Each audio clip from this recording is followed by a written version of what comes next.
Hi, I'm Jen, I'm Sophia. And I'm Ed.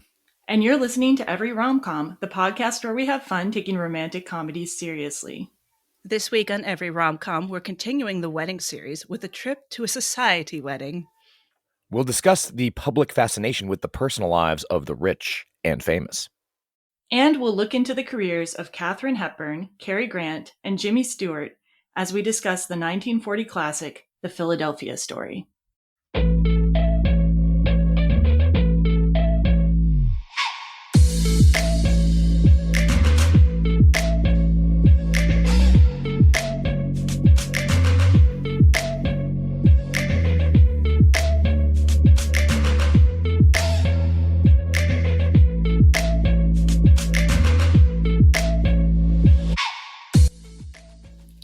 Hello, Sophia. Welcome back. Thank you. Well, so good to be back. Hello, Ed. Also, welcome back. And I must say, Ed, this is now your third episode. And episode 3 is traditionally where we welcome someone as an official regular guest host of Every Rom Com. So who I have made it. Yeah, so you're now our official token male. Or if we're going to go with the wedding series theme, you can be our best man. So, yay. There we go. Aw. Anyway, I'm glad to have you guys both on. We're covering a classic movie today, which we have not covered enough of on the podcast. In fact, The Philadelphia Story is now going to be the oldest movie we have covered on the podcast so far. And that's something I aim to change in the future. But I kind of wanted to know from you guys, like, what are some classic movies that you love? And by classic, since we're like Gen X people, I'm going to go with like 1960s or earlier, even though like today the kids are calling like Top Gun a classic movie. So I just feel so old right now. Thank you. You've ruined my day. I'm a big classic movies guy. Like if I sign up for a cable package, I have to have the one that has Turner Classic Movies. The reason I signed up for HBO Max is because they have the TCM Selects section in it. I love Cary Grant so much. Pretty much anything he's done, especially his comedies or his suspense stuff with Hitchcock. I mean, everyone loves Casablanca, right? yes. I hope so. You have to by law. And then I'm a giant devotee of the Thin Man series. Oh, cool. So, you're also a fan of the Thin Man series, Sophia? What else you got? You know, I've watched The Thin Man. I was really young. I lived with my grandparents and my aunts, my 2 aunts. This is along with like my immediate family. And that like those films were what they grew up on. So I watched all that stuff as a young child because they were like reliving their heyday. So Thin Man, all that. I haven't seen The Thin Man in a really long time. It'd be worthwhile to go back to. And what are your favorites? What do you... Oh, I've got On the Waterfront. Yeah, man. I love Laura. Do you know Laura? Yes. Ed? I love Laura. I mean, I love Rebel Without a Cause as well. Yeah, there's some Hitchcock. Well, my favorite Hitchcock is with Jimmy Stewart. It's Rear Window. I mean, I can go on, but those are a couple faves. Classics. Yeah. And yeah, for me, I think I was thinking about this deeply, and a couple of rom-coms I like are It Happened One Night. I think that's one of the ones that would be a go-to for me. I really liked Bell, Book and Candle that we covered, but it was really kind of out of nowhere incidents for that movie to come into my life. I also really love musicals, though, and I think those are the classic movies that I most saw when I was younger. Like I watched The Music Man like a zillion times. I could probably sing that entire soundtrack, and of course, The Sound of Music is my favorite of all time. Yes. And then I love On the Town, and I love the romance in it, but I love the lady cab driver romance. The others, I'm just kind of like, whatever, but I love the lady cab driver. I'm really hoping we'll cover some more classic movies in the future on the podcast. Like I was even on the Force 5 movie podcast, and neither of us in our top 5 had anything before 1980, and I felt kind of sad about that. So we got to expand our horizons here at Every Rom-Com. I think when we get to finally do a musical, rom-com musical, we'll hit some of those old ones for sure. Oh, yeah, for sure. And you can sing the entire episode. No. Yay! I like that. I don't know. I think maybe the internet has already had enough of my singing. I'm not sure. Never, Jen, never. Well, before we get started with today's episode, just some reminders. First, as always, we will have a spoiler-free section at the beginning of the episode, and we'll warn you when the spoiler section is about to start. We'd also like to remind you that you can follow the podcast on social media. Our Facebook page is Every Rom Com Podcast and Blog. Our Instagram is at Every Rom Com, and our Twitter handle is at Every Rom Com Pod. And you can always find the podcast at everyromcom.com. Send us feedback at feedback@everyromcom.com. And if you like what you hear, please rate, review, and subscribe to us on Apple Podcasts so you never miss an episode. Also, be sure to check out Ed's podcast, The Greatest Song Ever Sung Poorly, at sungpoorly.com, where you can hear him and his co-host Adam Wainwright interview some fascinating people and give you the lowdown on all things karaoke. And now let's listen to part of the trailer for The Philadelphia Story.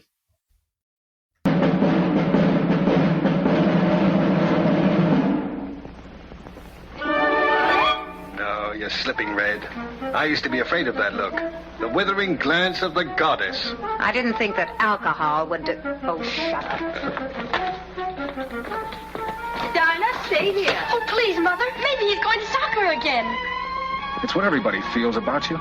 It's what I first worshipped you for from afar. George, listen. First, now, and always. Only from a little nearer now. Hey, darling? I don't want to be worshipped. I want to be loved. Someday over the rainbow, way up high. What is this, Connor? Oh, easy, old man. She's not hurt? No. Not wounded, all but dead. Seems the minute she hit the water, the wine hit her. Now, look here, Connor. A likely story, Connor. Hello, Dexter. Hello, George. Hello, Mike. You have a good mind, a pretty face, a disciplined body that does what you tell it. You have everything that it takes to make a lovely woman except the one essential, an understanding heart. And without that, you might just as well be made of bronze.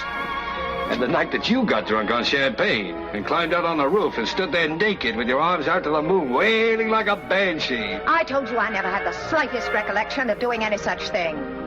What in the name of all that's holy am I to do? Tracy. Yes, Mike. Old Parson, he's never seen Kittredge before, has he? Now look, I got you into this thing, and I'll get you out of it. Will you marry me, Tracy?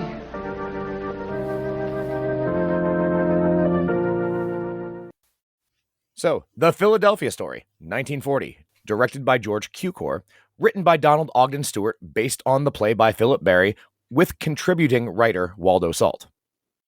And the basic premise of our film, The Philadelphia Story, is about this socialite named Tracy Lord. Very important to know, she's divorced from her first husband, C.K. Dexter Haven, and she's about to marry a new man, George Kittredge. The day before her wedding, Tracy's ex-husband arrives with a reporter and a photographer from Spy magazine, posing as friends of Tracy's brother. The reporter and the photographer have been assigned to get a behind-the-scenes story of the wedding. Tracy is forced to deal with her ex-husband, her estranged father, and the reporters, but the real conflict comes from Tracy confronting her own personality. So there are a lot of interesting things to know about this movie, but kind of the main story of The Philadelphia Story, when we talk about film history, is that this was sort of Katherine Hepburn's comeback after people had kind of counted her out in the film industry. So in 1938, Katherine Hepburn had been placed on the box office poison list, which was a famous list which appeared in a 1938 ad in the Hollywood Reporter placed by the Independent Theater Owners Association.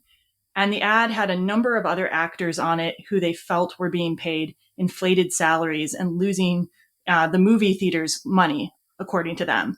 And a lot of famous actors were on this list, including Mae West, Greta Garbo, Joan Crawford, Marlene Dietrich, and a lot more. After Hepburn was placed on the box office poison list, she was given worse opportunities by her studio, RKO, so she ended up buying out her contract and moving home to Connecticut. And when she was in Connecticut, she met up with playwright Philip Barry, and he had previously written a play that she had appeared in the movie version of, Holiday, with Cary Grant. And some sources say that Barry wrote the play The Philadelphia Story partly with Hepburn in mind for the lead. And she ended up taking that part, and she performed it on Broadway at first, forgoing a salary and just taking a share of the profits. that ended up being like a really good decision because it did incredibly well on Broadway. It ran for 415 performances. It grossed 1.5 million. And then there were 250 more performances on tour, making 750,000 more dollars. So that was just a phenomenal run for a play at the time. And Hepburn's former lover, which I didn't even know that she was with Howard Hughes. Apparently, I need to learn a lot more about Hollywood history. But he bought her the film rights for the Philadelphia story for $30,000. And then Katherine Hepburn turned around and sold the film rights to MGM for $175,000 plus a $75,000 salary to play the leading role again. So she had a pretty sweet deal. Her contract also gave her script approval, the ability to choose the director, and the ability to choose her leading men. So she chose George Cukor, who she'd worked with many times before. But her original choices for the leading men were Clark Gable and Spencer Tracy, but they were both unavailable. It's hard for me to imagine the movie with those two. Maybe Clark Gable. I don't know. Maybe Clark Gable, yeah. Yeah. In order to do the movie, Cary Grant asked for top billing and a salary of either $100,000 or $137,000. Like, sources differ on that.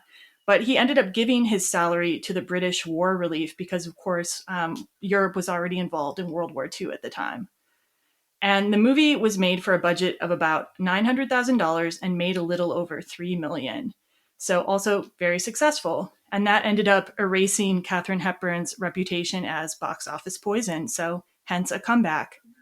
The movie was successful in other ways as well. It was nominated for 6 Academy Awards: Best Picture, Best Director, Best Actor, Best Actress, Best Supporting Actress, and Best Screenplay. And it ended up winning for Screenplay and getting Jimmy Stewart a Best Actor Oscar. And the Philadelphia story remains kind of beloved. It's ranked number 44 on the American Film Institute's list of the 100 greatest American films of all time. And it's on a lot of best film lists and best rom-com lists as well. So yeah, this is a generally beloved film, but I had only recently seen it. I believe both of you guys had previous experience with this movie. What is your relationship to this film? What do you think about it? The thing I love about this movie is it is just barely under a screwball comedy. Like, it's not quite a screwball comedy, although it still has some of those elements. A far different tone than Grant and Hepburn together in Bringing Up Baby. And it actually plays really well with some class issues that you don't often see treated without like being hit on the head with it. It's in there, but it's not like It's a Wonderful Life with class commentary. It's a different kind entirely. Yeah, I think I initially saw it because it was these 3 great actors that I enjoy in other films. It's a rom-com, and so I just watched it, and I loved it. I thought it was so funny. Fabulous acting with Jimmy Stewart and Katherine Hepburn, their chemistry especially. And then, but it'd been a while, and so watching it now, that's probably been 15 years at least. Had some issues, which we could talk about later. Jen, I know you did too. But it still strikes me that it's still on this like 100 greatest films of all time, despite its, from a feminist perspective. It's, is anybody talking about that? Anyway, we will later. Jen? Yeah, so I watched this movie for the first time, at least that I'm conscious of this year, because it's possible I saw it as a child and forgot about it. But yeah, so I was expecting it to be more romantic, I guess. And the first time I watched it, and I don't want to spoil anything, but I did not really buy into the romantic outcome of the film or some of the ways romance or love was treated in the movie. When I watched it again, having been pre-disappointed, I came to like the comedy a lot. So I do appreciate the movie for its comedy. Jimmy Stewart is freaking hilarious in this. Yes. Virginia Weidler, who plays the little sister, I love her. She's gold, right? Oh my God. Yes. I like me some Ruth Hussey. She's great. And I like all the main performances. I think everybody acting wise does a fantastic job. And I mean, the dialogue's good too, but like the problem for me is the general themes of the movie and the plot of the movie. I'm just like, the messages were just like, yep. And we'll go into that later. And if a movie has a message that I'm just like really leery of, it kind of spoils a lot of it for me. But I can see that the parts are really good. And I'll talk more about it later. We'll get into it later. But do you guys view this movie as a romantic movie more or a comedy more? It's definitely a comedy more. I mean, Yeah. if there was a category called a flirting comedy, that may be what it is. There's more flirtation than romance in this film. That's great, Ed. That's perfect. Yeah. So we're going to go ahead now and talk a little bit more about the cast and crew, and I'm going to cover Katherine Hepburn. And it's appropriate that I do because before watching this movie and doing the research for this podcast, I have to admit that I wasn't a Katherine Hepburn fan, and it wasn't really based on much. I'd only seen a few of her movies or little pieces of them. And I don't know, I just kind of found her annoying. And I hate to say that now, because now that I've learned more about her life and seen more of her films, I feel like that was really unfair of me, and I should be sort of like slapped across the face a bit. But rough you up a little bit for that. Yeah, I need more respect. Terrible opinion. Yeah. But anyway, my opinion of her really changed. And Katherine Hepburn, some information about her. She was born in 1907, and she was born to kind of a wealthy family. She graduated from Bryn Mawr in 1928, so that's quite close to where this movie is taking place. She started her career on Broadway, and then she went under contract to RKO. And George Cukor, the director of this film, she had quite a good relationship with him. Her film debut was in one of his films, A Bill of Divorcement in 1932. And she ended up making 10 films total with George Cukor. And I'd love to cover George Cukor at another point in our podcast. She won her first Oscar for the film Morning Glory in 1933. And that would be one of 4 Oscars she would win for acting in her career. So she still holds the record for actor with the most Oscars won. So that's amazing. Some other important work before the Philadelphia Story included 2 of her films with George Cukor and Cary Grant, Sylvia Scarlett and Holiday, Little Women, which was also with George Cukor, Stage Door, and Bringing Up Baby, which was also with Cary Grant. But despite making all these great movies, she was sometimes very maligned in Hollywood and in gossip magazines. I have a quote from filmschoolrejects.com. The author is Anna Swanson. It says, "When she tried to assert control over her career, she was viewed as bossy. With the pressure on her to conform to traditional roles for women, she wore slacks made for men, kept her personal life hidden from the world, and never settled down to have kids. When she didn't want to reveal the details of her life to the press, Hepburn was dubbed Catherine of Arrogance and was also called the most maligned woman in Hollywood." And actually, that last part about being the most maligned, that was Cary Grant talking about her, saying she was unfairly maligned. So I'm glad that he was sticking up for her. Okay, and then after she did the Philadelphia Story, Hepburn began a run of 9 movies with Spencer Tracy, starting with Woman of the Year. And that includes Adam's Rib, Pat and Mike, Desk Set, and much later, Guess Who's Coming to Dinner. And Hepburn and Tracy also had a 26-year-long affair because Spencer Tracy wouldn't divorce his wife because he was Catholic. So that affair was revealed after his wife's death. And some of her other work after the Philadelphia Story included The African Queen, Summertime, Long Day's Journey into Night, Suddenly Last Summer, The Lion in Winter, the TV movie Love Among the Ruins, which was also directed by George Cukor and which she won an Emmy for, and On Golden Pond, which was her last Oscar award. And her final appearance was in a TV movie called One Christmas in 1994. So she had a very long career. And in 1999, she was named the top female screen legend of all time by the American Film Institute. And at this point, now that I've been schooled, I can't really say that I could disagree because she's won more Oscars than anyone. She's done an immense, incredible body of work. And I don't think her acting has ever been the fault in a movie she's appeared in. So I'm sold on Katherine Hepburn now. And then another star is Cary Grant, who plays C.K. Dexter Haven. Grant is originally from England, and his real name is Archie Leach. He was born in 1904. He had a difficult childhood, apparently. Dad left home when he was 10 and committed his mother to an institution, but told his son that his mom had died. And Grant didn't find out she was alive until he was 30. Sad. Grant ran away from home to join a comedy troupe as a juggler when he was 13. I really love that. But at the age of 20, he left the group while he was in New York to try to make it on his own, and he began performing on Broadway. And he moved, eventually moved to Los Angeles. It was under contract with Paramount Pictures, who changed his name to Cary Grant. I guess Archie doesn't scream Leading man star, know. His first feature film was This Is the Night in 1932. And other prominent work before Philadelphia Story included a series of Mae West films, which were Blonde Venus, She Done Him Wrong, and I'm No Angel. There's Topper, The Awful Truth, His Girl Friday, which I love, and 3 previous movies opposite Katherine, as we said, Sylvia Scarlett, Holiday, and Bringing Up Baby.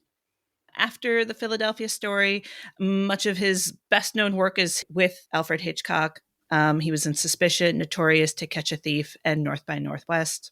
Other important works, Arsenic and Old Lace, None But the Lonely Heart, Night and Day, The Bishop's Wife, An Affair to Remember, That Touch of Mink, and Charade. His last film was Walk, Don't Run in 1966. And then rounding out the big 3 of the cast is Jimmy Stewart playing Macaulay Mike Connor. I get to do this one because Jimmy Stewart was born in Indiana, Pennsylvania in 1908, and I currently live in Indiana, Pennsylvania right now. Yeah. Our crosswalk signs have a impersonator doing Jimmy Stewart's voice to say, "The walk sign is on for South Philadelphia Street."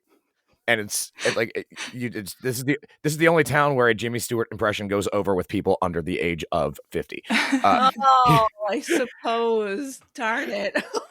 That's fabulous. He graduated from Princeton with a degree in architecture, but graduated during the Depression, so there were few jobs. So he got into acting instead, starting on Broadway. His first IMDb credit is a short called Art Trouble in 1934. In 1935, he signed a contract with MGM. Some important films before the Philadelphia Story included After the Thin Man, You Can't Take It With You, Made for Each Other, Mr. Smith Goes to Washington, Destry Rides Again, and The Shop Around the Corner. He enlisted in the Army during World War II. According to the Jimmy Stewart Museum, Stewart entered the Army as a private and at the end of World War II was a colonel in the Army Air Corps, fully decorated as the result of the 20 combat missions he flew over Germany as leader of a squadron of B-24s. Can I just say I have so much respect for that? I'm not very pro-war, but World War II is a notable exception for me. And my God, that is dangerous. Anyway. Yeah. Right. I mean, to leave a good career. Yeah. You're doing well during the war. And yeah, it's a big deal. Yeah. And he also continued to serve in the Air Force Reserves after World War II, eventually reaching the rank of a brigadier general. His first post-war role was perhaps also his most famous in the Christmas classic, It's a Wonderful Life. After World War II, like Cary Grant, Stewart worked with Alfred Hitchcock in the movies Rope, Rear Window, The Man Who Knew Too Much, and Vertigo. Other important post-war movies included Harvey, The Spirit of St. Louis, Bell, Book, and Candle, which you guys covered in episode 3, Anatomy of a Murder, The Man Who Shot Liberty Valance, and How the West Was Won. He also appeared on TV, including a sitcom, The Jimmy Stewart Show, from 1971 to 1972, and a crime show called Hawkins from 1973 to 1974. His last IMDb credit is in 1991 for voice work in An American Tale, Fievel Goes West. He won an Academy Award for The Philadelphia Story, an additional Lifetime Achievement Award, and received 4 other Oscar nominations for acting, and Jimmy Stewart died in 1997. And some other people of note who appear in the movie are Ruth Hussey playing Liz Embry, who just eats up every scene she's in. She's the best. Yeah, she plays the photographer who accompanies Jimmy Stewart's journalist to the house to report on the marriage. And then Virginia Weidler plays Dinah Lord, who is Tracy Lord's little sister. The precocious youth character in the movie. Oh my gosh, she's so good. And so precocious. Mm-hmm. All right, so we're ready to get into the movie. So I thought it was interesting that the opening credits of this movie roll over an illustration of a house, like a big manor house. And the first shot you see is of the house. And it's almost like this house and this manor are bigger than the people in it. Do you guys get that impression, or is this just me making symbols out of things? I guess I hadn't thought about it, but I think you're probably right. Just knowing some of kind of what this is based off as we're going to get into here, like that's a shit ton of wealth, man. I think that's important to get that scale.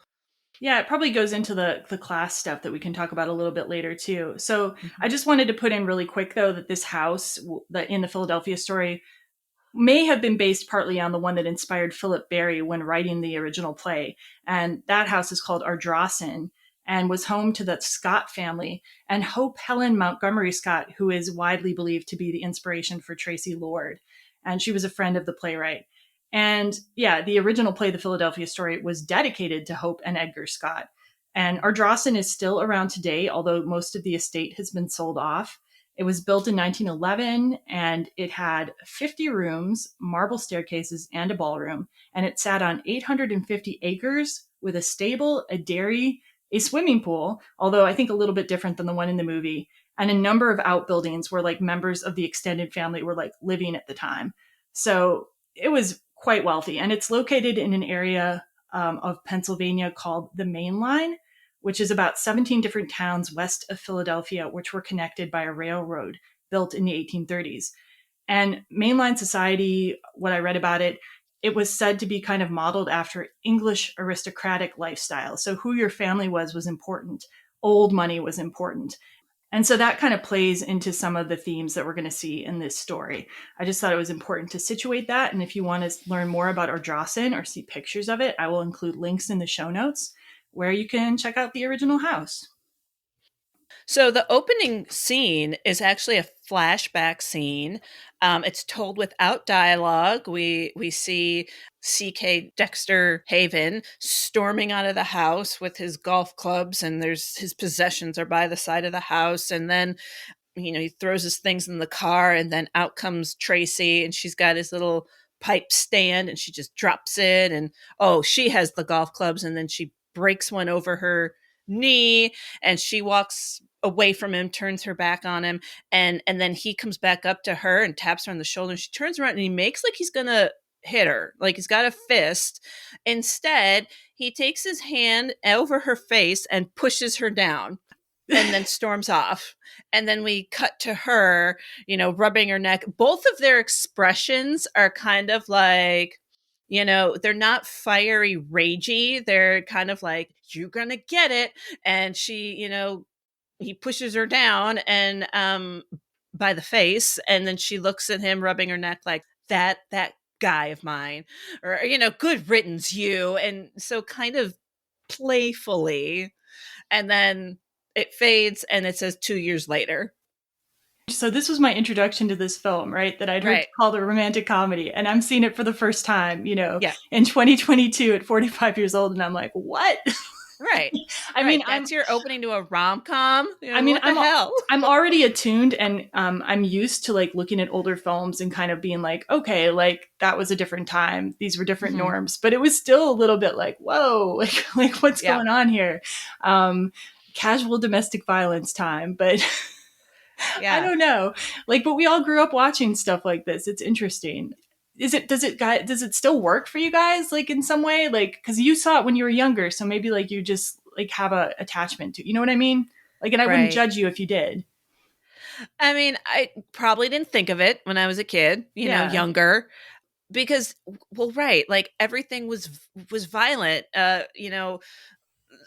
the cartoons, the Wile E. Coyote and the was always getting banged up. And even now, like when my daughter was smaller, anytime like people were getting hurt or falling over, or people were like smashing each other with like pies or something, she's laughing her butt off. And I'm like, why is she laughing at the violence? But like we all did. And like I said, they have this like perky little music over it and making it like lighthearted and kind of cute. So you have that going, meaning like, oh, this isn't that serious, but like I know, like you said, casual domestic abuse. What the hell? I don't know. Still not good. Yeah, it's just like, Ed, any thoughts on this? Like, did you remember this? Like, is this something you saw in your childhood? Like, I didn't watch this until I was in my 20s, probably. Okay. I didn't read it in a way other than it was very much a piece of its time. Yeah. And it does not feel out of place in the grand context of media from that era. Yeah. And I mean, I contextualize it that way too. But yeah, it still was like like being the first scene, I was just like, whoa, okay. Yeah. All right. So yeah, then we get to this 2 years later. We see a wedding notice about Tracy Lord marrying George Kittredge via a newspaper, because like they like to do in old films so often. And we immediately get introduced to a family dynamic between Tracy, her mother, and her sister Dinah. They're in the process of like displaying and recording a number of like really expensive wedding gifts on this big table. And your first introduction to Tracy, the mother and the sister, is that basically the mother and the sister kind of follow Tracy's lead, but at the same time, they seem to kind of think that she's a little bit too hard or demanding or cold or something, because Tracy apparently has encouraged her mother to kick the father out for infidelity. And Dinah would much prefer that Tracy had remained with her first husband. What do you guys think of these characters in this domestic situation? Again, looking at it through my lens now, I'm like, geez, Tracy's right. And like, what's their problem? And that's all. So Tracy's sister still wants her to be with Dexter, but Tracy's engaged to this man, George Kittredge. This is her new fiance. And the movie sets him up as kind of a, not a good choice for Tracy. Everyone thinks he's kind of adult because he can't mount a horse. He likes publicity. And later we find out he doesn't know about sailing terms, and he was working class and he's made his way up, and he's the general manager of Quaker State Coal now. So he's new money. I think that means something in this film too. They don't, again, it's not heavy handed, but it's there. So there's our George Kittredge fiance. Yeah, the horse thing and the sailing thing are just both, and also the not caring about his privacy thing. All of those things are meant to show that he is not high class, basically. Yeah. And which, so I feel like this movie does say things about class, but like some of them are kind of, for me, conservative, I would say. What do you mean? Well, just like the idea that you should stay married to people in your social class. Like you shouldn't, that new money is like something to be ashamed of, sort of. You know what I mean? It's very Yeah. Anyway. So Dexter meets with Spy Magazine to bring some tabloid type journalists to the wedding to cause some chaos. Macaulay doesn't want to be a society snooper. He wants to write his short stories, but it's a great opportunity for him and Liz, so they go along. Dexter brings them to the house, and much of the humor is the middle class interacting with the upper class surroundings. Connor prank calls the family from their house phone, which I thought was hilarious. This is the voice of doom calling. Your days are numbered to the seventh son of the seventh son. It really does show that, like, even in a subdued comedic role, Jimmy Stewart is just hilarious. Yeah. And people sometimes forget that about him because he's also so earnest, but the man was funny. Connor's opinion of Tracy before meeting her is the young, rich, rapacious American female, because that's how she's been presented to the world. So how would he have any other opinion of her other than that? Yeah, and the interesting thing is Connor and Liz are introduced to Tracy and her family through their possessions, really, before they even meet the family. So they're just seeing this like ridiculous, lavish display of sometimes useless looking wedding gifts. And like there's this like funny bit with Jimmy Stewart and like the butler or whatever, where Jimmy Stewart's looking at the wedding gifts and then the butler's looking at him suspiciously, and then Jimmy Stewart's not helping the suspicion by kind of like showing that he hasn't stolen anything, putting his hands up. It's great. That, like, very cute. So, yeah, no words, all action is fantastic. It's a good setup, this scene, because between Liz and Connor, they're talking. He's like, I don't want any of this. She's like, I'd trade places with Tracy Lord any day. Give it to me, and she talks a lot about like, yeah, I don't want to do this either, but gotta eat, gotta get through the winter. It's another good setup of their differences and what their needs out of life, Yeah, Liz is very practical. Yeah. And clear-sighted in a lot of ways. Yeah. So bringing in these journalists, like one of the themes in the Philadelphia story is the pressure of being a society person and being under a microscope. Like the entire situation in this movie is kind of caused by Tracy being under this pressure. And she really doesn't want publicity. And the journalists also really don't want to be in this position either, but they have this clamoring public that wants to know all about people like Tracy Lord. And I was kind of curious to find out more about like what society gossip was like in the 1930s. I honestly did not find out too much, but I'll go over a little bit about what I did find out about the history of celebrity gossip, which, first of all, according to Shondaland.com, newspaper gossip columns have been around in some form as early as 17th century London. I couldn't figure out what the equivalent of Spy magazine would have been in the 1930s, but of course there were famous gossip columnists in the 30s and 40s like Hedda Hopper and Luella Parsons, but they mainly concerned themselves with the lives of Hollywood or Broadway personalities. And I'm sure all three of the main actors in this movie had dealt with being the subject of gossip columns, maybe especially Katherine Hepburn. Yeah. So it probably had some sort of resonance for the actors themselves. So the equivalent to Liz Embree's character, the photographer hired by the newspaper, kind of serving the newspaper today, might be the paparazzi. And I looked into that a little bit. And this really doesn't have a ton to do with the movie, but it's so interesting, I have to tell you anyway, that Absolutely. The word paparazzo and paparazzi were actually coined by Federico Fellini in his 1960 film La Dolce Vita, because the name of the photographer character in the movie was Paparazzo. And paparazzo was Italian slang for mosquito. So I love that a movie has given us this term that is with us today. Yeah. And perfect word. Little mosquitoes. Yeah. Liz is not much like a mosquito in this movie. I mean, she is sneaky, but she doesn't come off badly, I don't think. But just like obsession with celebrity lives has just been with us for a long time, whether it's society, people and rich people, royalty, or whether it's actors and actresses, and seems to hold like a lot of interest for some people. In terms of weddings too, there's also been a lot of attention to celebrity weddings. And like, what are the weddings you guys would think of when it comes to celebrity weddings?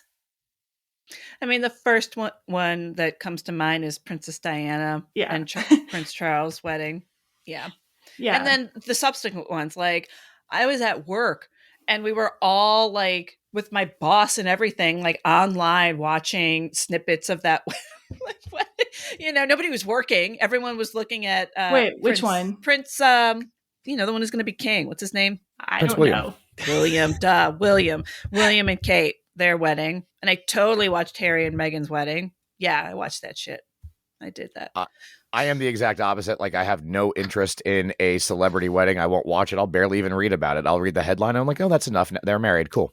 Right. So are there any that are in your consciousness, Ed, despite this disinterest? Because I feel like even though I'm also disinterested in them, of course I know about Princess Di, and Prince Charles. Right. Like, that was huge in the 80s. And I couldn't really recite off their names, but I know about the ones you're talking about too, Sophia. And I have like sort of vague ideas that Ben Affleck was married to a lot of people, and Brad Pitt and Angelina Jolie and Jennifer, all that, Aniston, whatever. Like, Ed, are there any that have penetrated your universe despite your best efforts? Yeah. Well, I mean, I get what you're saying with that, but no, I mean, I know who is married to who but it's not the wedding I'm thinking of. It's that union. Yeah. Like I couldn't tell you what they wore. I couldn't tell you what their song was. I couldn't tell you where it was. Like, none of that. Like, yeah, they were married. They're not anymore. That's it. Yep. Yeah. Same. Maybe when I was younger, I would have cared about the wedding stuff, but not now. Do you know any dresses though, Sophia? Do you know any dresses from the royal weddings?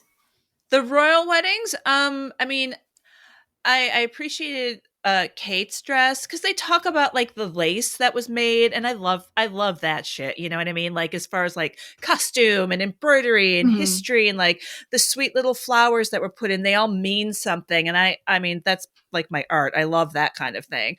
Okay. So, that's what I think is cool. But like, I don't know. I don't remember the designer of like Meghan's or anything like that. I don't remember that. What have you? Yeah, well, fair enough. I thought you might be the one who would know the most just because of the royal thing, Sophia. So I was kind of counting on you. Okay, so above and beyond that, though, do you guys have any interest in like famous people's personal lives? Like, are you following famous people on Instagram or Twitter? Like, is any of it for their personal lives?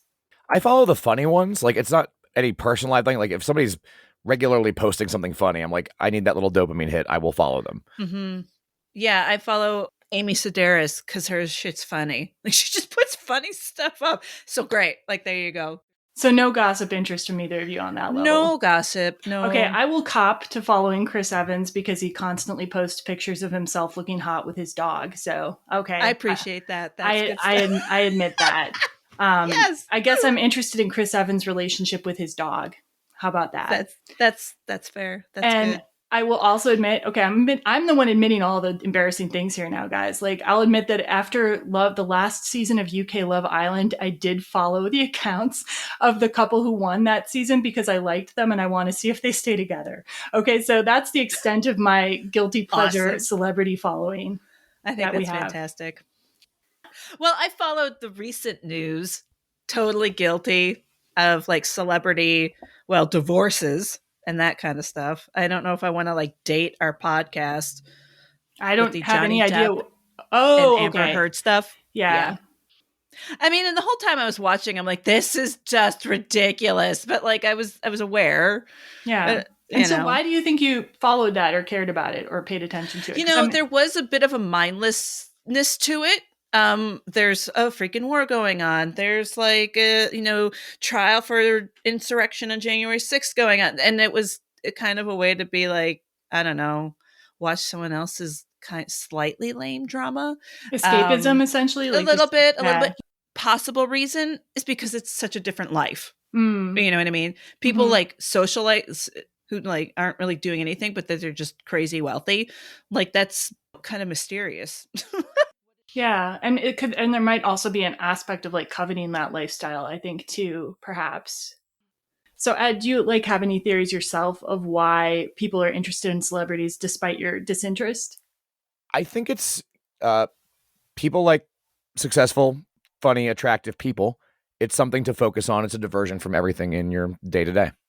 Yeah, I think that definitely is part of it. Yeah. And I also went looking for information on the internet from people like who might have other ideas about this. And I did find an article on livescience.com, and there were scientists speculating on why people might care about celebrity lives. So I found this interesting. Daniel Kruger, who's an evolutionary psychologist at the University of Michigan, said it might have to do with status hierarchies, like in our sort of evolutionary past. And he says there's a few reasons we might care. Quote, one is just learning what high status individuals do, so you might more effectively become one. And two, it's basically political. Knowing what is going on with high status individuals, you'd be better able to navigate the social scene. So I found that interesting because like as much as we're living in a modern world, we still have a lot of like remnants sort of our biological evolutionary past, right? And so this might just be a weird adaptation of when we were living in like these tribal societies to like this modern technological world where our tribe is like everybody in the world, right? Yeah. So like, wow. Yeah, I don't know. It's a theory anyway. I thought it was interesting.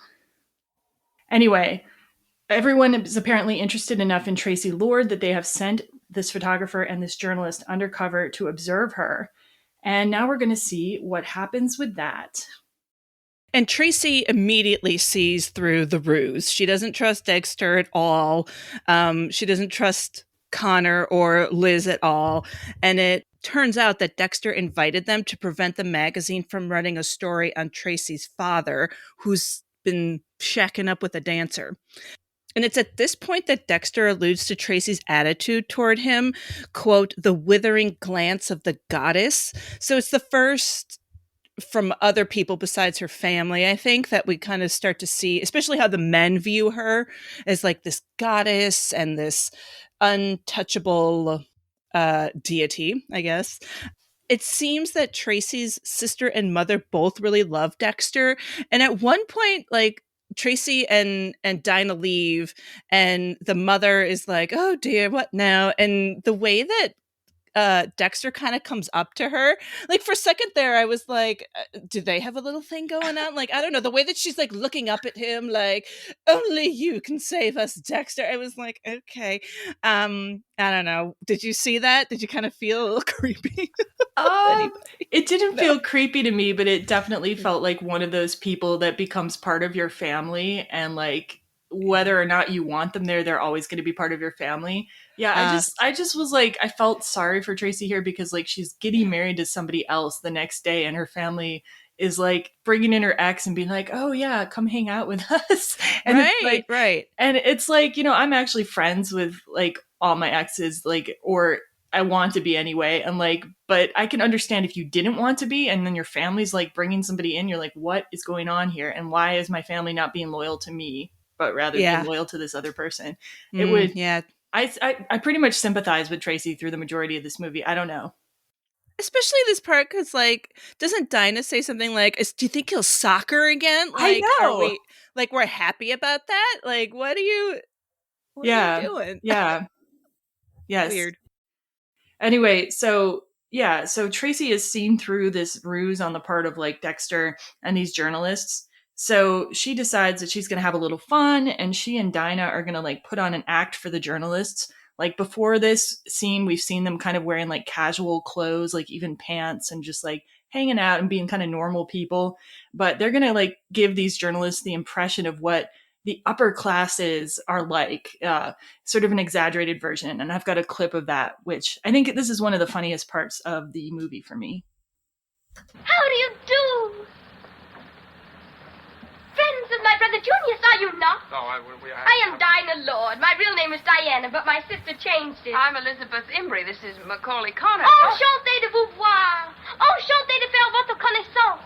I spoke French before I spoke English. My early childhood was spent in Paris where my father worked in a bank. The house of Morgan. Really? C'est vrai, absolument. Can you play the piano? I can, and sing at the same time. Listen. Lydia, oh Lydia, say, have you met Lydia? Oh Lydia, the head lady. She has eyes that folks adore, so, and a torso even more, so Lydia. What is this? Lydia, that encyclopedia. Idiot Lydia, the queen of tattoos. On her back is the battle of Waterloo. Beside it, the wreck of the Hesperus too. And proudly above waves the red, white, and blue. You can learn a lot from Lydia. Ah, petit peu, tu es le véritable petit Chopin. Qu'est-ce que tout? Mais certes. Mais qu'est-ce qu'il y a? Voyons, tu es toute pâle. Montre-moi ta langue. Oh, j'espère bien que ce n'est pas le smallpox. Le smallpox? Mais oui, va dire à maman de se dépêcher.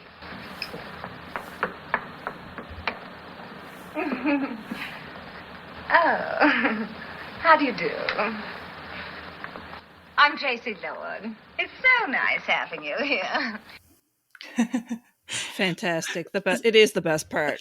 So I just wanted to say, like, as Eddie Izzard said in Dress to Kill, if you don't understand French, that was fucking funny. Do you guys understand enough of the French? Not even slightly. Okay, no. So like after Dinah plays that song, like Tracy goes up to her and she's like, "Oh, you're a veritable Chopin," and then she says, "Show me your tongue. I hope that it's not the smallpox," because they were talking about smallpox earlier. Yeah. I don't know. It's just funnier when you hear it in French though, and they're referring back to these other conversations they had, and they clearly think these people don't understand their French. I don't know. And then at the beginning, Dinah's just saying like really simple things like, "Oh, I'm so happy to meet you," like just normal stuff. But I just found the French so funny, like the effect that it had. And it was legitimate French. Oh, fun. I mean, I gathered that. Yeah. And I love the song choice, Lydia the Tattooed Lady. 1939 song, which first appeared in the Marx Brothers movie At the Circus, performed by Groucho Marx, but I know that I heard it first with the Muppets. Fantastic. Well, it adds to the hilarity that they're like, she's like, "Oh, I speak French," and she's standing on point shoes, ballet point shoes, and coming in with this diamond necklace. It's a gift for Tracy, and then this song, the Lydia, it's so not upper crust. Yeah, that to me, that's like one of the funniest contrasts in the movie. And I also like that, like, they're using these, like, at that time, contemporary references, right? Like, they've got this song from 1939, then they've got later on, you'll hear Somewhere Over the Rainbow. And it's like, to us, these are like old things, but that was the current moment then. Those were current references. So it's cool. Yeah. Yeah.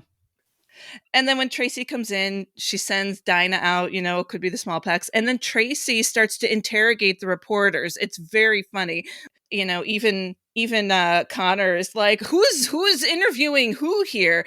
And she gets it out that Liz was married before and Connor didn't know that. And he's really upset. And she asks if they're in a relationship. And then they kind of, and very telling about Tracy's personality. She's able to like take over and, be in charge. Yeah. Yeah, I appreciated that section too. And yeah, the whole relationship between Liz and Connor, though, it's like the entire time I'm like, what is going on with these people? Yeah. Yeah.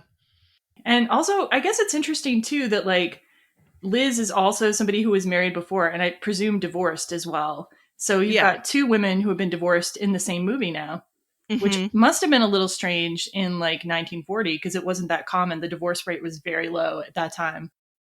And they have another problem where they're trying to impress their reporters. They're embarrassed that their dad isn't around, so they have their Uncle Willie there, who's kind of like, is he like sort of drunk or is he just like a lech? I can't really tell what Uncle Willie's. Yeah. I believe he's supposed to be drunk and kind of a lech. I feel like he's almost not W.C. Fields type, but kind of trying to get there. Yeah. So they have Uncle Willie lying around, so they just go up to him and they're like, Dad, Papa, or whatever. And they make him pretend to be Seth Lord, the father. And which ends up being somewhat unfortunate when he starts pinching Liz's butt all the time. So, yeah. So sleazy. He's so gross.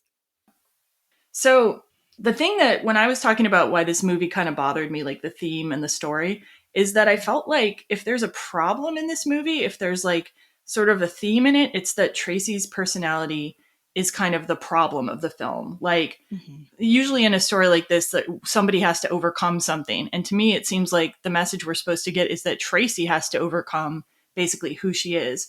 Because in the movie, everyone's always commenting on her, like C.K. Dexter Haven, Tracy's father, Tracy's sister, and even her mother at times are criticizing her attitude towards Dexter, towards her father, and just kind of like the way she behaves in general. Like different people call her a goddess, justice with her shining sword, hard, a statue, a prig, and a perennial spinster. God forbid. Yeah. And like even her fiance, who has admiring words for her, sort of feels like he's at a distance from her. He says, "You're like some marvelous, distant, well, queen, I guess. You're so cool and fine and always so much your own. There's a kind of beautiful purity about you, Tracy, like a statue." To which Tracy replies, "I don't want to be worshipped. I want to be loved." And so there's this feeling in the whole movie, like it's saying that there's something wrong with Tracy, that she's keeping people at a distance by essentially being herself, or in my opinion, by having like standards for what she wants. Yeah. Yeah. So like, yeah. Go ahead. Yeah. I mean, I think has every right to be pissed that her dad is like going off with some dancer, young woman, and it's like, and the mother's like, "Oh, but now I'm alone." And it's like, well, I don't know. Why don't you go find somebody new? Like what, are you alone? I don't know. And that that Tracy had the audacity to, kick Dexter out because of his drinking and he hits her. Like what? Of course. Like, I don't know. You have every right to do that. And the fact that Tracy has standards and everybody seems to have a problem with that. And I love that she says, "I don't want to be worshipped. I want to be loved." And I feel like they put her on a pedestal, like you're this way and I'm just this, I don't know. Yeah. Now, see, for me, I have a different take. I mean, obviously, yes, this is very much an objectification issue. It's very much a male gaze, but also like every gaze issue when it comes to Tracy. At the same time, Tracy doesn't seem happy really at any point. And that might, obviously you don't want to go changing people, but some people need to change for their benefit. I mean, if this wasn't the 30s, if this was now, this could all be solved by going to a therapist. Yeah. But yeah, no, I mean, she does need to change, not just for what everyone else wants for her, but what she wants for herself. She does set herself up as aloof and separate, which can lead to a more worship-oriented relationship with other people. To love and be loved, it does require people to be on the same level of some form. I feel some vulnerability, some transparency, some fun.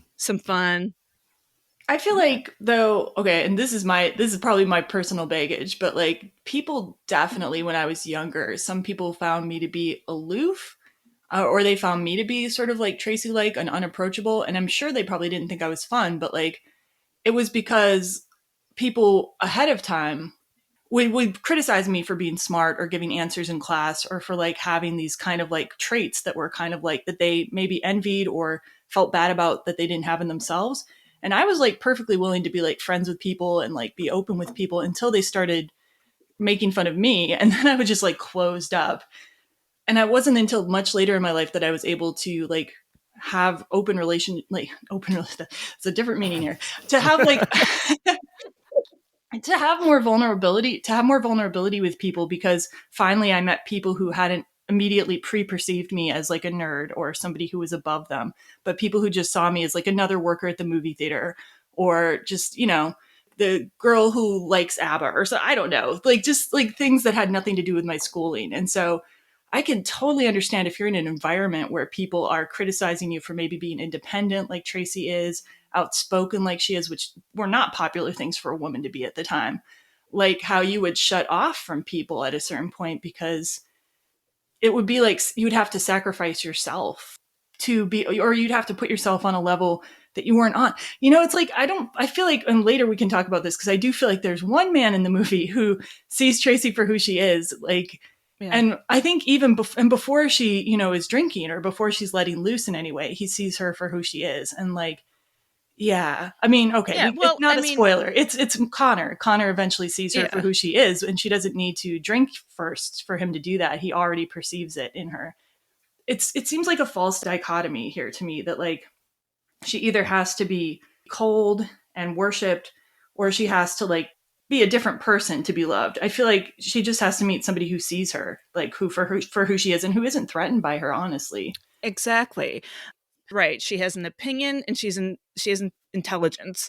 And yes, many people are afraid of that, intimidated by it. Men certainly are. Not all the time. Some men are, let me put it that way. Yeah, well, we're about to talk about these guys, and we can see what we make of them. So we have another clip. Like, I could go through like all of Dexter's dialogue towards Tracy, but I think it would be actually more useful to just like sort of listen to some of it. And this is not in the time order of the movie. This is like a few things have happened, but Dexter basically finds Tracy with Connor, and they're about to take like just a daytime swim, but their daytime swim is interrupted, and Connor gets to sit around awkwardly while they're having this conversation. So here we go. Hello. Fancy seeing you here. Orange juice? Certainly. Don't tell me you've forsaken your beloved whiskey and whiskies. No. I just changed their color, that's all. I'm going for the pale pastel shades now. They're more becoming to me. How about you, Mr. Connor? You drink, don't you? Alcohol, I mean. Oh, a little. A little? And you a writer? I thought all writers drank to excess and beat their wives. You know, one time I think I secretly wanted to be a writer. Dexter, would you mind doing something for me? Anything, what? Get the heck out of here. Oh, my dear Red, I couldn't do that. That wouldn't be fair to you. You need me too much. Would you mind telling me just what it is you're hanging around for? Oh, no. Please don't go, Mr. Connor. Oh, no. Please don't go, Mr. Connor. As a writer, this ought to be right up your street. Don't miss a word. I never saw you looking better, Red. You're getting that fine, tawny look. Oh, we're going to talk about me, are we? Goody. It's astonishing what money can do for people. Don't you agree, Mr. Connor? Not too much, you know, just more than enough. Now, take Tracy, for example. There's never a blow that hasn't been softened for her. Never a blow that won't be softened. As a matter of fact, it even changed her shape. She was a dumpy little thing at one time. Only as it happens, I'm not interested in myself for the moment. Not interested in yourself? You're fascinated, Red. You're far and away your favorite person in the world. Dexter, in case you don't know... Of course, Mr. Connor. She's a girl who's generous to a fault. To a fault, Mr. Connor. Except to other people's faults. For instance, she never had any understanding of my deep and gorgeous thirst. That was your problem. Granted. But you took on that problem with me when you took me, Red. You were no helpmate there. You were a scold. It was disgusting. It made you so unattractive. A weakness, sure. And strength is her religion, Mr. Connor. She finds human imperfection unforgivable. When I gradually discovered that my relationship to her was supposed to be not that of a loving husband and a good companion, but... Oh, never mind. Say it. But that of a kind of high priest to a virgin goddess. Then my drinks grew deeper and more frequent, that's all. I never considered you as that, nor myself. You did without knowing it. So the thing that I love about the Hays Code, and for obvious reasons, a lot of us don't like the Hays Code because it was a government morality censorship type of thing that controlled the content of what could and couldn't be released. You couldn't show somebody in a positive light if they were, sexually promiscuous or if they were in some kind of crime thing. So there was like no nuance. Is why like all the bad guys were like just bad guys and like all the good guys were just good guys. And the thing I love about it though is it forced people to be clever. I mean, that was a lot of flowery language for Dexter to tell Tracy, we don't fuck enough. I mean, maybe. He does say virgin goddess. So, there is, the question in my mind, did they even consummate their marriage? Or was this, a 2-day marriage that, blew up right away? I don't know. Or were they just not sexually compatible? Which, again, goes back to my whole thing that they all need therapy in this and they should have worked this stuff out. But then we wouldn't have a movie. Or if she's already, feeling disgusted by his behavior, she can just withdraw, and withhold. Because he didn't quite meet her standard of what, it made you so unattractive. Almost like a singular Lysistrata tactic. Not against war, but I will change your behavior by changing mine. Perhaps. What's interesting to me about this dialogue is that you could read in just a whole range of things that went on in this marriage, though. On the really pessimistic side, you could think that Dexter was getting drunk every night, hitting her sometimes. And when she says disgusting, she's basically underplaying what happened to her. It made you so unattractive. You were hitting me every night. I don't know. That is a possibility because we don't know exactly what happened with them. And, but on the other end, you could say maybe he drank a little bit and she didn't like him drinking at all. So she withheld sex. I mean, there's a whole range of things that you could presume here. What bothers me and makes me feel like Dexter is more of the problem is that at one point he says that I started drinking more because of you. Towards the end of that dialogue, he blames her for his drinking, which cannot be a healthy dynamic. I mean, right. And this is not the only time Tracy's going to get blamed for something that's not her thing in this movie. Right. I don't know. It's and also if if Dexter had such a bad experience with Tracy, what is he doing hanging around? You know what I mean? It's I don't know. Yeah. Why does he want her back? If she's such an unrelenting scold and no fun, I mean, I don't know. It just feels like you could read almost any type of situation into this dialogue here. And I guess as a woman, I will automatically maybe wonder if, as a woman who's a feminist and who knows what things were like for women in earlier decades, I will automatically be a little suspicious and be like, is she at fault here? I don't know. Right. Right. Right. I think she has faults. I think she does maybe not give people a chance. You know what I'm saying? She has a high standard for herself and demands that of other people. But yes, I like what you pointed out, that this blame for his bad behavior on her because she was like this, I drank more. That's I think bullshit. Take some responsibility. We all bring our personal stuff into things like this, and mine is that I'm half in love with Cary Grant, and I can see him never doing any wrong. Yeah, sure. I just love Cary Grant. He's kind of the greatest, right? I mean, it's hard to imagine a different actor actually having the charisma to make him sympathetic to me in any way to me. Because he does manage to be a little bit sympathetic to me, despite the fact that the whole time I'm like, really, dude? Yeah, because he has a very charming personality. Yeah. And part of his big motive here is to protect Tracy's father. He knows it'll be devastating to her, and that she doesn't like the limelight on them. And if it comes out into the papers that her dad's been off with the dancer. Yeah. So his motive there is from a good place. Yeah. So he is doing a good deed. And then this conversation that I clipped continues. Dexter starts saying something. I think at this point, Connor's already left. He's sitting there the whole time looking really awkward. And then finally Jimmy Stewart leaves, which is amazing. Like, he's just so great as like the awkward third party in this conversation.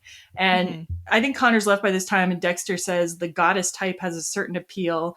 And then he says, quote, "This citadel can and shall be taken, and I'm the boy to do it," end quote. And it's like, we've seen that before, I think, like in other movies, this thing where guys just want to take down like a woman they perceive as hard to get or like aloof or something like that. And I'm like, is this part of the appeal for Dexter? Like, does he actually like this thing that he's criticizing? I don't know. At the end of this scene, Dexter leaves Tracy a present, which is a model of the boat, the True Love, and that's the boat on which they spent their honeymoon. And Tracy accepts this gift, and like after Dexter's left, she's talking to George, her fiance, about the boat. And she said, she was Yar. And George has no idea what that means. Yar means easy to handle, quick to the helm, fast, bright. So this becomes important later on in the movie. It's used kind of as a symbol or a metaphor. So Tracy and her father have a fairly complicated relationship. Seth Lord may or may not have had affairs, but either way, like a lot of the other characters in this movie, he blames all of his issues on his daughter, Tracy. He says cheating is caused by a reluctance to grow old, but that a daughter can cure that. Quote, "I think a devoted young girl gives a man the illusion that youth is still his. With a girl of his own, full of warmth for him, full of foolish, unquestioning, uncritical affection." And then delivers the line that seems to really hit Tracy. "You have everything it takes to make a lovely woman except the one essential, an understanding heart. And without that, you might just as well be made of bronze." Again, going back to the whole object, statue, pedestal thing. What do you guys think about that? Because I obviously don't have like a father-daughter relationship. I have no kids. I'm a guy. I had a dad, but that's not kind of how our dynamic worked. So what do you guys think? I think it's creepy and incestuous when he's basically saying that he needs a young girl in the form of a daughter to prevent him from having an affair with someone else. It makes me want to throw up. Like, so violently disgusting. Like, and then Tracy calls him a coward. She's like, "You coward," and he's like, "Oh no, it's not my. You're the one that's at fault." Like, what? Yeah. Wow. I mean, Sophia, did this remind you at all, like, when he says, like, cheating is caused by a reluctance to grow old? Did this remind you of Moonstruck? Where, like... Oh, yeah. Where, like, Rose is like, "It's because you're afraid of death. You're gonna die. Afraid of death. You're gonna die, Cosmo." You know, I wonder if that might have some truth. I don't know. I think it probably does, but... If you think about a lot of classic movies, like, that's a trope that plays into, like, the 7-year itch, the tender trap. Maybe. Mm-hmm. Yeah, I think there's probably some truth to it, but it's like the cure for being afraid to die. I know. Is your daughter has to be, what does he say again? Full of foolish, unquestioning, uncritical affection. So essentially, like, he wants Tracy to be just like, "Oh, Dad, you are so wonderful. You are so great." Like, oh my God, that's so gross. Like, oh my God, if that's your... I mean, coming as a parent and like all the things I'm learning as a parent, this idea that you're not growing mini yous, you're growing functioning human beings, and this idea of like, I don't know, it's a little sentimental, but like they're yours, but you're growing them up to let them go and to like be their own people and shit like that. Like, if I sat around and expected our daughter to be like, "Mommy, everything you say goes," I mean, I sometimes wish, like, just give me a break, kid, but no, she fights and questions everything. And that's great. I want a girl like that. Children are not your ego gratification machines. Like, 100%. Yeah, So Seth Lord is on my shit list. Like, there's nothing 100%. in this movie that redeems him to me in any way. And like, yeah, like he has like all this money. He has a wife who loves him and takes him back. And like, well, like, what the fucking entitlement? Like, "Oh, it's okay." And then, the wife is just like, "Okay, no probs, come back." Like, ooh, pisses me off too. Also, the wife seems to be full of foolish, unquestioning, uncritical affection, but like she's just too old apparently. You know what I mean? Yeah, right. I It's don't got to know. be a young woman. Yeah, I call bullshit on Seth Lord all day long. Anyway, I don't know. Anyone have anything else, counterpoints about him? Can anyone think of anything No, good I mean, about him? he's functionally indefensible. Yeah. It's no. So yeah, and then the other line though about she needs an understanding heart. Like that, yeah, that's the one that gets to her though. And I think at this point she has already heard a similar thing from Dexter. And she hears this from her mom and she hears this from her sister all the time, like she's too hard, like etc. We can pick out what the elements of truth might be in there later. I'm not going to say Tracy's perfect in any way. Right. And I do think it's important for people to be forgiving of other people. At the same time, though, I think this movie's trying to equate being understanding and forgiving with owing somebody your love, affection, or, consent to be their wife. Yeah. I don't know. Yeah. So now we come to Tracy and Connor, and Tracy and Connor, like, okay, I ship it. I'll say a little bit anyway. I like Tracy, we see them at first at the library, and Tracy has gone there to read Connor's book, wearing a really weird hat, by the way. I don't know what. I'm like, are you going to bed? This little like nightcap thing? Or are you going skiing or something? Like, what is this? I don't. Maybe like really rich people in the 40s had to wear like reading hats or something. This is my library hat. This is what my little cap. Anyway, Tracy's come there to read Connor's book. Connor finds her reading his book and she admires his book. And like, I feel like their chemistry right away is good. Like, and she's admiring something about him that he values, which is his writing. And he doesn't find her immediately unapproachable in any way. Like he's just hanging out and talking with her. I don't really understand them. She admires one of his stories and I'm not really sure what we're meant to make of this. She admires one of Connor's stories called With the Rich and Mighty. And Connor says it's based on a proverb, with the rich and mighty, always a little patience. Do you guys have any theory as to why that proverb is seeded into this movie? Because Tracy would like people to have a little patience for her. And, it's so much about perception and what people perceive the rich and famous do, or not even famous, just the rich do. Yeah, I think that's why she likes it as well. Ed said it perfectly. I'm wondering like if there's a larger message about class that is implied by it too, but I don't know. Anyway, Connor ends up walking out of the library with Tracy and walking towards the home with Tracy, and he was supposed to meet Liz. So this gives you one of Jimmy Stewart's this is Jimmy Stewart, like in every freaking movie he's in, he's got this like long-suffering female companion that like is in love with him and treats him so well, is very loyal to him, and then he totally pushes her aside as soon as like the hot new thing comes through the door. You know what I mean? It's like, yeah. Like even Bell Book and Candle, he has this like, fiance who he forgets about. It's not really his fault that time, but every other time it's like vertigo, whatever, like forget it. You know what I mean? Yeah. I always feel so sorry for them. But yeah, like he walks off with Tracy and they already seem to have chemistry towards each other. Like, what do you guys think about their relationship? They have a great chemistry. And I think the reason is Connor has never met her before. He has no baggage that he's bringing in aside from his general disdain with the upper crust. But as he talks to her, he finds out more about her. And because he's seeing her with fresh eyes, he's not bringing years of history to that interaction. And he's a writer. He's genuinely curious and he wants to find out more. And I think that goes to like, I guess things I was saying about myself from before, like when people viewed me as aloof when I was in school and stuff, and like they had a preconception of me, it was really hard to form relationships with them or to like, to make friends at my high school. And then when I went and started working in a movie theater, like the people there had no baggage with me. So yeah, that all tracks for me. It's like, you need this person who doesn't have all these weird preconceptions about you to come in. And yeah, I like their dynamic and I like that he's a writer.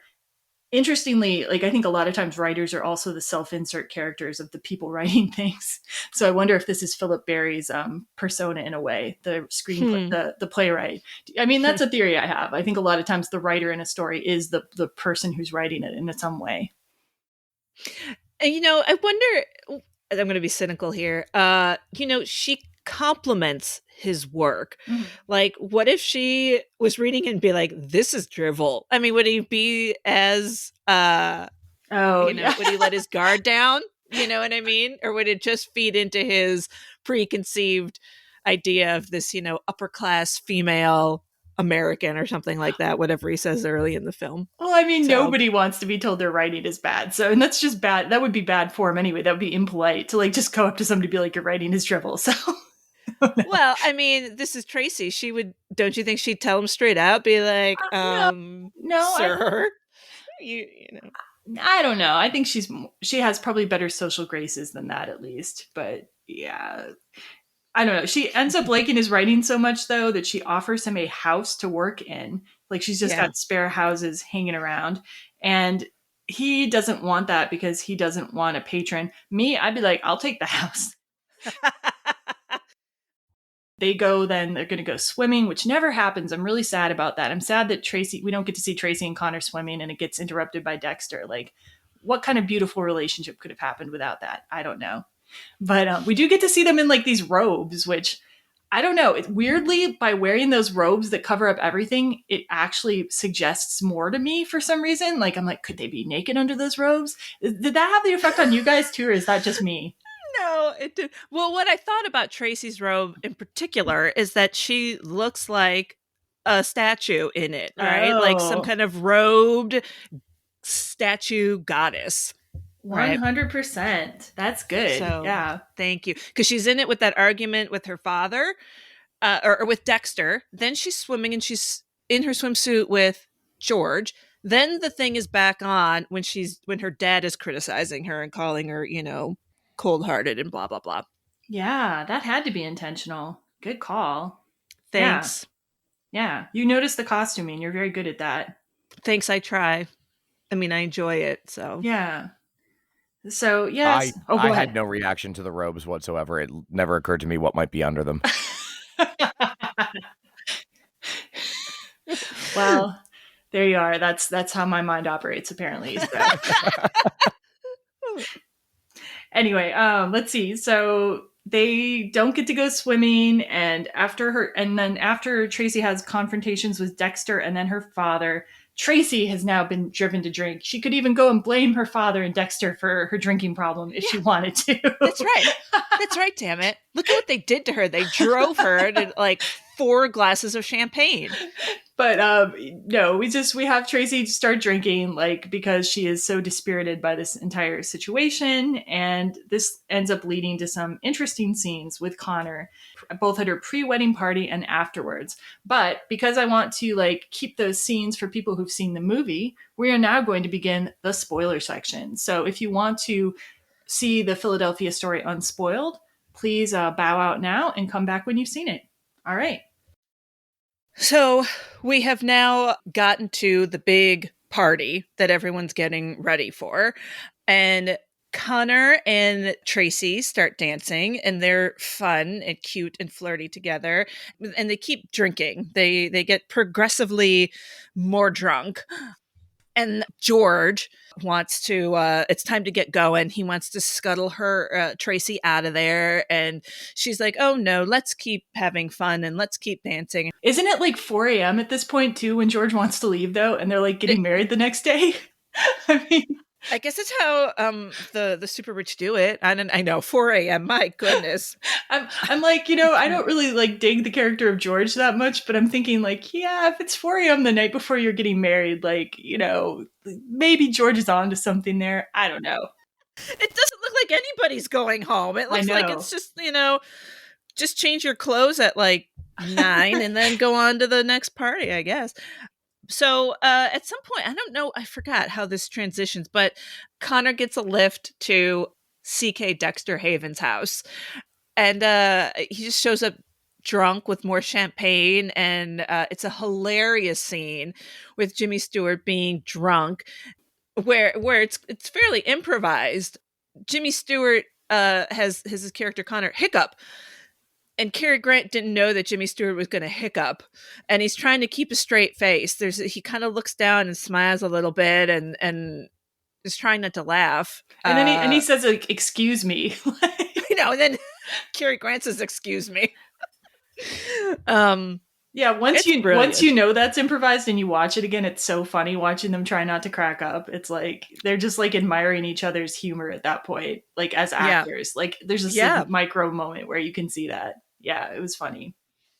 And the reason that Connor has gone to CK Dexter Haven's house is that he now feels, I think, sympathetic towards Tracy. And so now he wants to like plot the downfall of his boss at Spy and like blackmail the boss at Spy into not running these stories about Tracy's family. He's kind of like gets Dexter involved in this scheme. Somehow, after all of this happens, Liz pulls up with Tracy, who is drunk and passed out in the passenger side, and Liz gets roped into typing the story while Dexter narrates the story to her, and Connor gets sent home with Tracy. Connor, in fact, gets to drive Tracy drunk back to her house. Yeah, no big deal. I mean, and driving. In the 40s, it probably wasn't considered a big deal. So, yeah, right. Fortunately, it absolutely was not. Yeah, and fortunately, or 5 at 6 in the morning, probably very few people are out. So, yay, I guess. Oh yeah, and then while Connor's with Dexter, Connor tells Dexter that a girl like Tracy is 1 in a million. She's sort of like a queen. So even Connor here is sort of alluding to Tracy as like something above, and you can't treat her like normal women. So it almost feels like Connor's sort of scolding Dexter in a way here. Yeah, because he was so harsh with her, I think. He didn't appreciate that. He says that. And I love the way that Dexter's like, well, George Kitteridge something or other. And Connor doesn't like George either. He's like, that guy only cares about himself.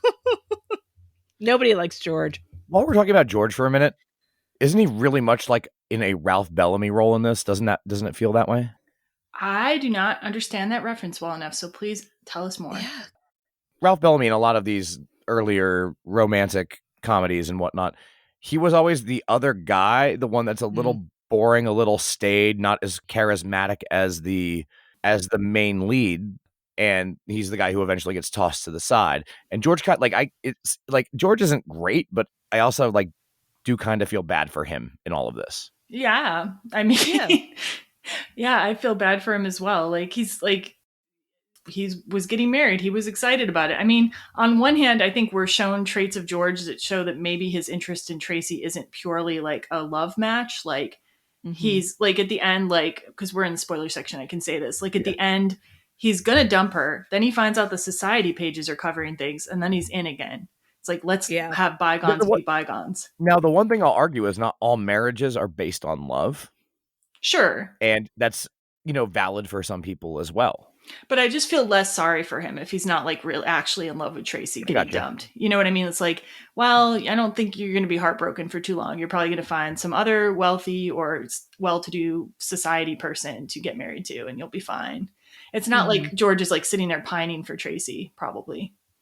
But yeah, I agree. Like he's definitely, that guy in the movie. Like there's this movie called The Baxter, like that's about that character in a rom-com, and he's the Baxter here. Yeah. Yep. Or the Ralph Bellamy. I mean, from the get-go, he's set up for us to not really like root for him. Yeah, he's really not given much of a personality even. Like he could be like in another movie, like this guy who came up from nothing could be the inspirational hero. So we then come to now Tracy and Connor. Connor has driven Tracy home, and I think we cut to them basically dancing like by themselves, like in a grassy area, and everybody else has gone home and they're in the moonlight. And at this point in the movie, okay, I was 100% sure that these two were going to end up together. I was like, this right here, this is the Philadelphia story. I'm like, okay, Jimmy Stewart, Katherine Hepburn, this makes sense. Like this guy comes out of nowhere, finally understands you and has this dance in the moonlight with you. They're both drunk, of course, like, which maybe isn't always the ideal way to get together, but like, I was like, whatever, they work. They liked each other at the library too. And this is a clip of these two then talking and Connor making his case to Tracy. Tracy. What do you want? You're wonderful. There's a magnificence in you, Tracy. Now, I'm getting self-conscious. It's funny, Mike, that's... Yeah? I don't know. Go up, I guess. It's late. The magnificence that comes out of your eyes and your voice and the way you stand there and the way you walk. You're lit from within, Tracy. You've got fires banked down in you. Hearth fires and holocausts. I don't seem to be made of bronze. No, you're made out of flesh and blood. That's the blank, unholy surprise of it.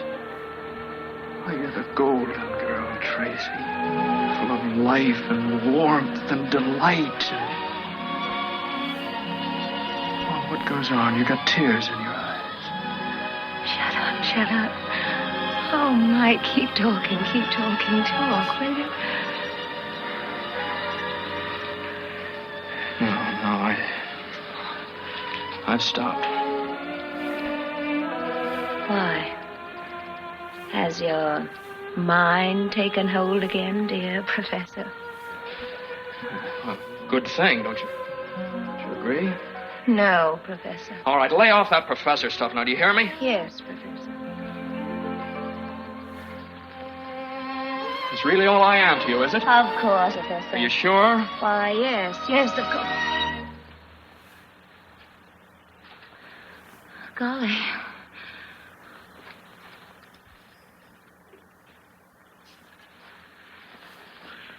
Golly, Moses. Tracy. Mr. Connor. Let me tell you something, No, don't all of Tracy. a sudden I've got the shakes. It can't be anything like love, can it? No, it mustn't be. It can't. Would it be inconvenient? Terribly. Anyway, I know it isn't. Oh, Mike, we're out of our minds. Right into our hearts. That music. Yeah, it does, doesn't it? Tracy, you're so as if lovely. my insteps were melting away. What is it? Have I got feet of clay or something? Tracy. It's not part of the pool. It's just over the lawn and in the birch grove. It'll be lovely now. Tracy, you're tremendous. Put me in your pocket, Mike.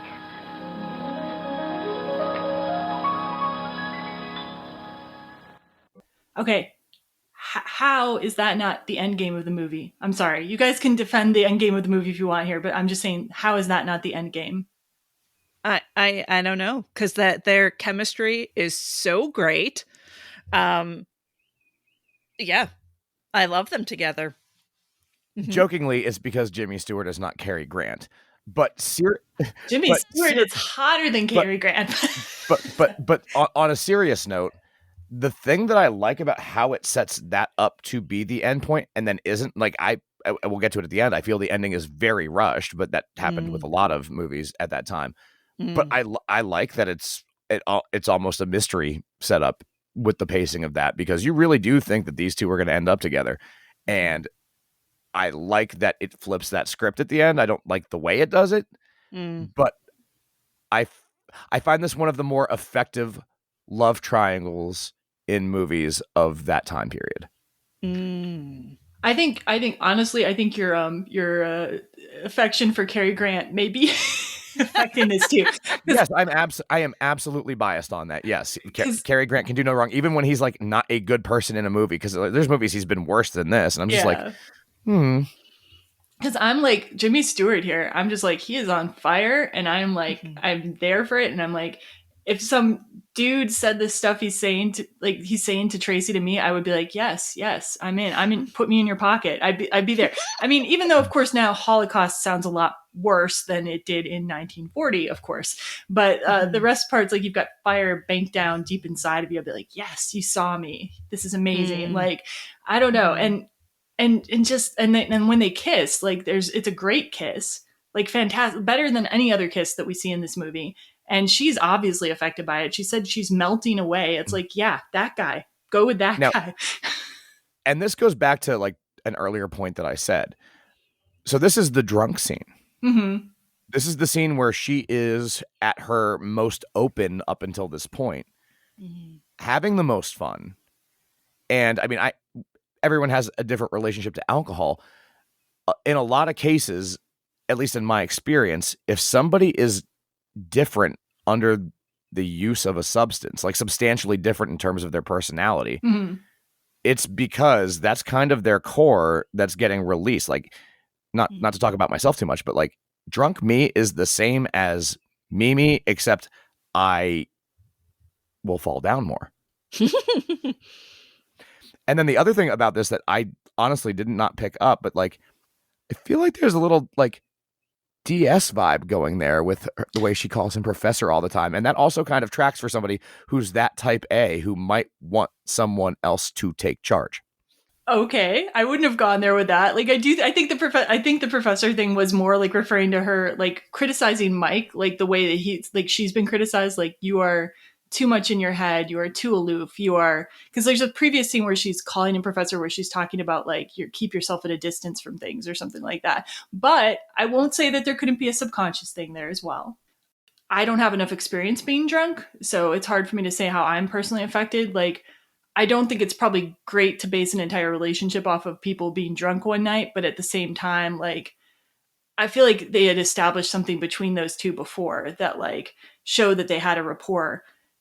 You know, they have opened up a little bit. I feel it does loosen Tracy up a little bit to be a little more honest. I don't think they're, at least Connor isn't so far gone, because, you know, he steps back after the kiss, you know, and he's like, maybe this isn't such a good idea, don't you think? And so I don't think they're so far, at least he isn't so far gone, you know, where he can't make good decisions. I also do appreciate that later in the movie, Connor says that he didn't like take advantage of Tracy, like in her room, because you don't do that sort of thing. You were drunk. There's rules about that sort of thing. And I'm like, yay, good job, 1940 movie. Like, you did better than 16 Candles. 100%. Jeez. Connor. See? Yeah, Connor. 100% Connor. Sorry, I was calling you Tracy now, Sophia. So Sophia, like, where do you come down on the Cary Grant, Jimmy Stewart thing? Because I'm digging the Jimmy Stewart vibe here, the intensity. Like, where's your allegiance in general? You know, I don't think I initially, when I first saw it, probably like, oh yes, of course, you know, Cary Grant character wants her back, and that's who they should end up with. I guess I didn't question what the story was wanting to do, but yeah, looking at it now, it's like, yeah, kind of rooting for this. But I was asking you just a hotness question here. Like, I just want I want to break the tie on this one. Oh, golly. They're just so different. I don't know. Okay. Tough one. It remains tied then. One for Jimmy Stewart, one for Cary Grant. So Ed's choice probably wins with most people, but yeah. So Tracy and Connor run off, and George enters now because he had tried to call Tracy earlier and she didn't answer the phone because she was downstairs in the moonlight with Connor. And so he's come to check on her. At which point Dexter also enters, and he sees the two champagne glasses and that Tracy has taken off her bracelet and her engagement ring, which he pockets. And he tries to get George out of the way, but it's too late. We hear Connor singing Somewhere Over the Rainbow, and he's in a swimming bathrobe. Tracy's in a swimming bathrobe, and he's carrying Tracy. They're still kind of drunk. And he's singing, in fact, Someday Over the Rainbow rather than Somewhere Over the Rainbow. Yeah, it's pretty great. So the implication is that, you know, they've had sex and George is freaking out, and Dexter, I don't know what Dexter's thinking here for sure, but he's trying to cover up for everybody, but also get rid of George. It's actually Dexter who punches Connor, and then George runs off, and Connor's like, what's that all about? And Dexter's like, it's better from me than him, than George. I don't know. Thoughts on this scene, this little interchange? Not really. To me, it just like advances the plot more or less. Like, I do feel like the way that Tracy says hello to everybody, though, still implies that she should be with Connor instead of Dexter or George. Sure. Yeah. She's like, hello, Dexter. And then she's like, hello, George. And then looks at Connor and is like, hello, and so happy. And then Connor takes her to her room. So the next morning, 12:30 on the wedding day. Everyone's hungover, not surprisingly. Tracy can't remember what she did last night until Dexter reminds her and Dinah tells her. At the end of all of that brouhaha with Dexter and Connor and Tracy, Dinah has been watching from her window. She saw Connor take Tracy to her room, and Dinah is under the impression that they also messed around and is like, don't I need to tell somebody about this? Like, what's my obligation here? And so it's Dinah that's telling Tracy what she saw and what they did, because Tracy doesn't entirely remember. And importantly, Dinah wants to break up the wedding with George. She doesn't like George. Yes. I don't know if she wants her to be with Connor either, but she definitely doesn't like George. So she wants this thing over. Yeah. Yeah. And the interesting thing to me about Tracy is that, she apologized to her father because now she thinks she's apparently done something wrong. And like in my head, I'm like, that's just because you do something wrong doesn't negate that other people also do wrong things. Mm-hmm. So, even though we know now that she didn't necessarily do anything wrong, it's still that it takes that to just bring that response to her. Like she feels like a hypocrite in some way. Just kind of goes to the whole, like, I just think Tracy in general has trained herself to be uptight. I still see that. And I feel like that is kind of a change for her, because I think she realizes that maybe she was buying in too much to the whole pedestal goddess thing that everybody was foisting upon her. I think it's because her entire family is like vaguely emotionally abusing her. I think it's like, seriously, like feeling inappropriate guilt for things that aren't your fault. Like, I don't know. I mean, it is sure it's her fault that she decided to drink and then, like, I guess cheated somewhat on her fiance, but like feeling that in any way the feelings she had for her father were wrong. I feel that's more like what other people have put on her. Like, in my opinion, like, I'm very sensitive to when people try to make you feel guilty for things you didn't do. And her dad has tried to make her feel guilty for his own cheating. And like her mother, like, wants her to feel guilty for not letting her father there when her mother could have made her own decision. I feel like Tracy apologizes because she's been made to feel like she's wrong for her entire, who knows how many years, but for many years she's been made to feel like she's the problem. And finally she's just like, well, now that I've done one thing wrong, they must all be right about me. I must actually be the problem. I don't know. Right. There's one thing about, being forgiving of human foibles, like people fuck up. We all make mistakes, that kind of thing. But like her dad didn't her dad was like, I'm an old guy. I gotta go, prove I'm still somebody and shack up with a dancer. So versus like, I don't know, Tracy's going through stuff and not sure what to do and and fucks up a little bit. Did the father apologize to the mother? Like, that would have been a good scene. Like, honest to God, apologize to his whole family. What kind of example is he setting for the women in his life? You're a bad man. So, okay, there you go. There's my little soapbox. Yeah, he's an ass.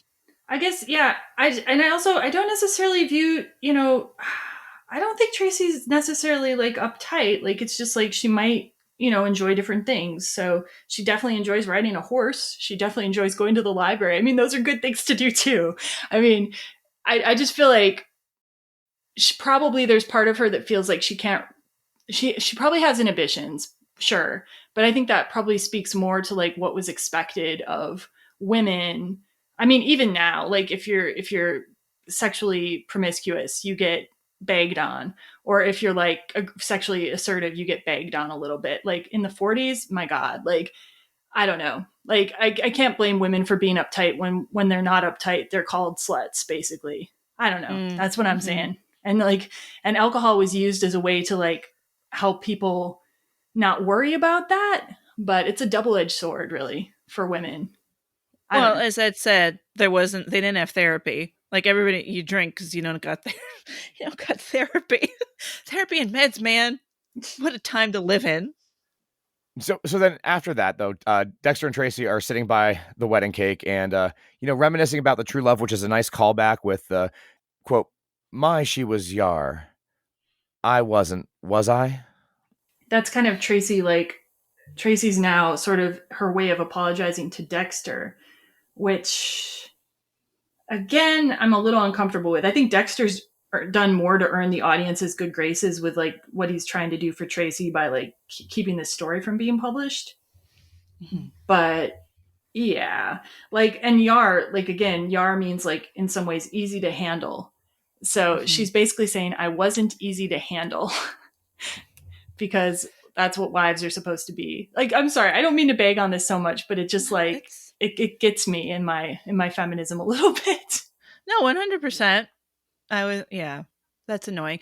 I mean, especially like, Dexter says early on, like, because she criticizes his drinking, and he's like, well, you took that on when you married me.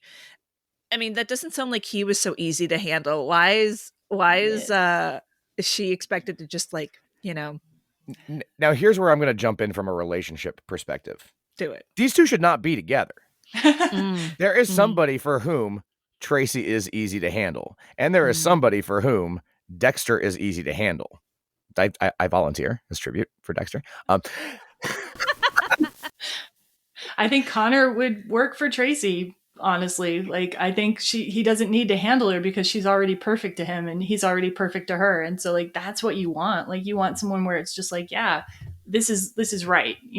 So it's like, I mean, it's good to change and to like be in relationships with people who can teach you things too. But it's like, if it's so at odds that you want to change somebody's basic personality, that's a problem. Right. Yeah. So Tracy and Dexter have this kind of touching moment, I guess. And George breaks up with Tracy via a letter, which she's reading in front of Connor and Liz and Dexter. And George is like, how could you say this and read it in front of everybody? And he's like, your conduct and blah, blah, blah. And so she's like going to let him go.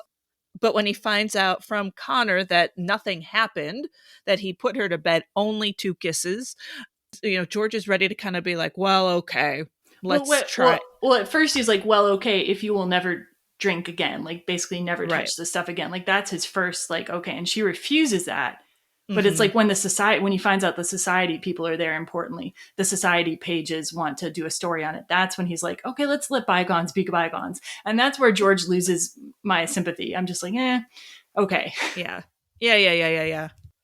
And then, Tracy eventually just breaks up with George. And so now we have a single, unfianced Tracy, and the wedding is literally about to begin. Like, who told them to start playing this wedding music, by the way? I don't know. Can I just say how the mom is so freaking weird here? Okay, yes, please. She's just flitting about being like, oh, isn't it all so lovely, blah, blah, blah. Completely oblivious to like, can't read the room with all these people in this triangle and George here and there and blah, blah, blah. And she's like, let's go. Here's the Reverend and blah, blah, blah. And she almost like reacts to Connor like she's never met him before. Did you catch that? Where she's like, oh, and who are you? Oh, Julie's his friend. That's right. And off she goes. It's like, no, where have you been? She's like the only one who went to bed early last night, I think, probably. She missed everything. Yeah, and then she's wearing like this weird hat. So yeah, that probably adds to the effect of her being wacky. But yeah, 100%. So Connor, Tracy, Dexter, Liz, they all run to the room where the wedding is supposed to take place, where all the guests are waiting behind this door, ready to go. And, Tracy's freaking out, and her parents come around the corner and they're like, don't worry, honey, we've just bumped into George. It's no big deal. Your father will say, some words and it will be just fine. And she's like, no, I don't want to be let out of this. I will handle this. And so while Tracy's stressing out about this, Connor actually like asks Tracy to marry him. And just out of nowhere. And I was like, okay, this is the moment they're going to get together. And like, but Tracy instead says no. And then she says, I don't think Liz would like it. And like, they already had cut to Liz and CK and like showed them both looking really sad and ashen and so forth. And I'm like, to me, like, if I were Liz, this would not be much of a consolation to me. Like that Tracy says no to him. I'd be like, I might get myself a new journalist to be in love with if I were Liz, but yeah, that's me. So at this point, though, after Tracy has said no to Connor or Mike, whatever we want to call him, we get words from Dexter. Dexter is telling Tracy what to say to the gathered wedding guest, and she starts repeating after him. Stop stop that music. I'm terribly sorry to have kept you waiting, but there's been a slight hitch in the proceedings. I've made a terrible fool of myself, which isn't unusual. And my fiancé that is, he thinks we better call it a day. And I quite agree with him. Peace, it's wonderful. Dexter, what next? 2 years ago, I did you out of a wedding in this house by eloping to Maryland. 2 years ago, you were invited dear? to a wedding Just in the this loan. house. Here, put this ring in your vest pocket. Don't have it there. Then hold in your hand. Which was very bad manners. Which was very bad manners. But I hope to make it up to you by going through with it now as originally planned. But I hope to make it up to you by going beautifully through with it now. As originally and most beautifully planned. So if you just keep your seats for a minute. So if you'll just keep your seats a minute. That's all. That's all. Dexter, are you sure? Not the least bit risky, will you? You bet. You didn't do it just to soften the blow. No, Tracy. Not to save my face. Oh, it's a nice little face. Oh, Dexter, I'll be yours now. I'll promise to be yours. Be whatever you like. You're my redhead. You all set? All set. Best man? Honored, C.K. Maid of honor? Matron of honor. Remember Joe Smith? Oh, how did this ever happen? So you guys probably don't remember necessarily the first time you watched this. Was this a surprise to you at the time? I think maybe you implied that it was, Ed, when you said like it was like a mystery almost. Yes. Yeah. And the thing that I love about this, and I know you might not agree with it, is this is one of the only times in the movie where Tracy seems genuinely happy about the way things are proceeding. Like you just see that, you hear it in her voice and you see it on her face when this is happening. And I don't know, it kind of tugs my heartstrings a bit. She does seem happy. I also wish Cary Grant would tell me that I had a nice face. This is just me just crushing on Cary Grant this entire episode. That's fine. That's awesome. Okay. I support it. If we ever do an episode on a Chris Evans movie, that will be me. So funny. Yeah, I mean, she does seem happy. I'm just like, I'll be Yar now. I'll promise to be Yar. I'm just like, for me, it's more the theming of the movie. The theming of the movie seems to suggest that if you're a woman, the way to be happy is to be easy to handle and compliant. And like the problem with Tracy all along is that she was not these things, and that's why she couldn't be happy. And so it kills the joy for me, unfortunately. Like I think maybe for some women, maybe that would make them happy because especially then we lived in a society where to go against the grain oftentimes would get you kind of ostracized. But man, I just want Tracy to be able to be happy and also have whatever standard she has, or just, have her independence. It makes me a little worried. That's all. And you were saying too, sorry, I want to chase this for a second. And Ed, you were saying too that they shouldn't be together. Like even in this moment, like, do you still feel that, or like? No, I'm a big sap. I'm just like, oh, okay. Yeah. So if I didn't mean to interrupt you, you got some stuff. Oh, no, that's okay. I think it's interesting because I feel like it's so opposite from Katherine Hepburn herself, that the only way to make her come back is to play this, kind of tough as nails, yet actually slightly submissive in the end. And now her career's golden. You know what I'm saying? Where in real life, she was like, she took control of her career. She bought her contract out. She, worked with Philip Barry on this. She had control of the script. She chose her leading men. So very interesting. Yeah, and when you read when you read the film history about this, that's exactly what they say, that this is her comeback, and it showed that she wasn't just tough but also vulnerable. And I'm like, come on. Like, I know, right? People will write this stuff without thinking to themselves, I mean, I wonder if this is a problem. That she couldn't just be like awesome without, like, I don't know. It's like she brought down a peg or something like that. Like her reputation in this movie is in a lot of ways playing on what her reputation in Hollywood was, like being a statue or a goddess or like above people.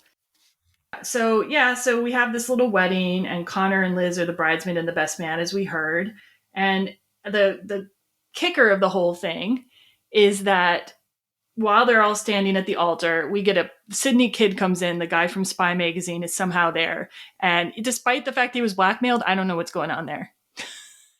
Right. So all the time that they're like in the garden talking about being Yar and George breaking up with her and Tracy breaking up with him and blah blah blah, there's this conversation floating around about like, oh, Mr. Kidd called for you, Dexter, and he says you've won this round, and then oh, Mr. Kidd is on his way, and they're all going to confront Kidd, but first they're going to get married, and then Kidd is there, and right at the end he breaks out his camera and clicks on all four of them. Yeah. And it is a great way to end it, though. I will say it's like a great way to end the movie and like bring it back to that whole journalistic subplot that was going on. It's like, we got the story after all. You couldn't hide it from us. Yeah. Do you guys have final thoughts about the ending of this movie? This part of this thing about why Tracy ends up with Dexter again is like, because divorce in this time was frowned upon, the fact that she gets remarried to this first husband kind of thing, like it smooths it over. Yeah. Because it comes up again in other romantic comedies. It's a theme, it's a trend in the 30s and 40s for remarriage romantic comedies. Jen, do you want to talk about this part? Yeah, I mean, I just found this out. Like, I haven't seen, and Ed, you've seen probably more classic movies, and possibly Sophia, you have too, than I have. But like, I came upon an article that was basically talking about there's so many of these like remarriage movies that were happening around the same time, like The Awful Truth, He Married His Wife, Love Crazy, Bedtime Story, That Uncertain Feeling, Palm Beach Story, a lot more of these. And I read a piece about this. The guy was theorizing that like these movies, like these remarriage movies, might have been like sort of a conservative reaction to the social freedoms people were pushing for in the 1920s. So, and it could it also be the Hays Code? Like, I was going to say, I absolutely disagree with it. It is a thing in the Hays Code that divorce cannot be portrayed as a good thing. Right. So in a lot of cases, it goes back to that it's divorcing the divorce and reunifying. Yeah. And that was a thing that the Hays Code pushed. Mm-hmm. So, I mean, a conservative reaction, yes, but not from the studios or anything. It was coming from the code. Yeah. So, and it also, I guess in some ways, it gives you the opportunity to have people acting more licentiously than they might otherwise, because they have already been married. They're not before married people. They're wise and experienced people or something. But yeah. It's an interesting theme. I haven't seen too many of these other movies. Have you guys seen a lot of these other ones? One of them is in my double features. Oh, okay. Very good. Okay. Like, I think I already have some ideas about this. I think for Ed to make an honest answer about this, he would have to imagine somebody besides Cary Grant in the role. But if you were Tracy at the end of this movie, whom would you choose, if anyone, to marry? From an outside perspective, she and Connor are a better match. I will give you that. Soph? I think it'd be kind of good for Tracy to be on her own a little bit. Like, really live, I don't know, take some time in a relationship maybe before just being like, let's get married right away. I don't know. That is so very rational of you, and I appreciate it. And I think like, and if I were feeling rational, I would say the same thing. But I'm going with Connor on this one. I just, I don't know. Like, grab him while he's there. I'm sorry, Liz. Sorry, but it wasn't going to work out for you anyway. He's just going to find like Kim Novak or something and go off with her. That's funny. Okay, and what do you guys think will happen with Tracy and Dexter? Will it be true love this time?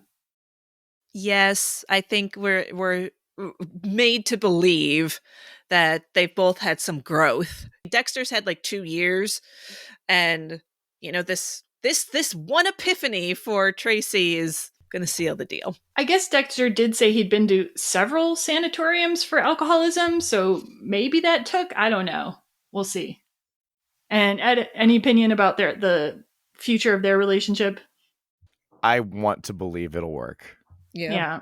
I don't, but I want to. The one thing I think that they have going for them is like the fact that they've known each other for a very long time. He's in with her family. And if she's decided that she's going to be Yar, that she's going to be compliant, I guess it might work out for her. I just like, I I hope she doesn't lose her spirit. That's all I'm going to say about that. Because I think he likes her spirit too, and he would be sorry if it was gone. Yeah. And just me being me, I hope he doesn't lose his spirits, because that's the part of me I see in that character. I mean, I think he needs to lose some of them. Like, doesn't sound like it's worked out too well for him in the past. in a completely serious note, like, it does worry me, like, some of the dialogue in this movie implying that he's drinking, and he wanted to be a writer at one time, drinking and beating his wife. Like, that worries me, you know?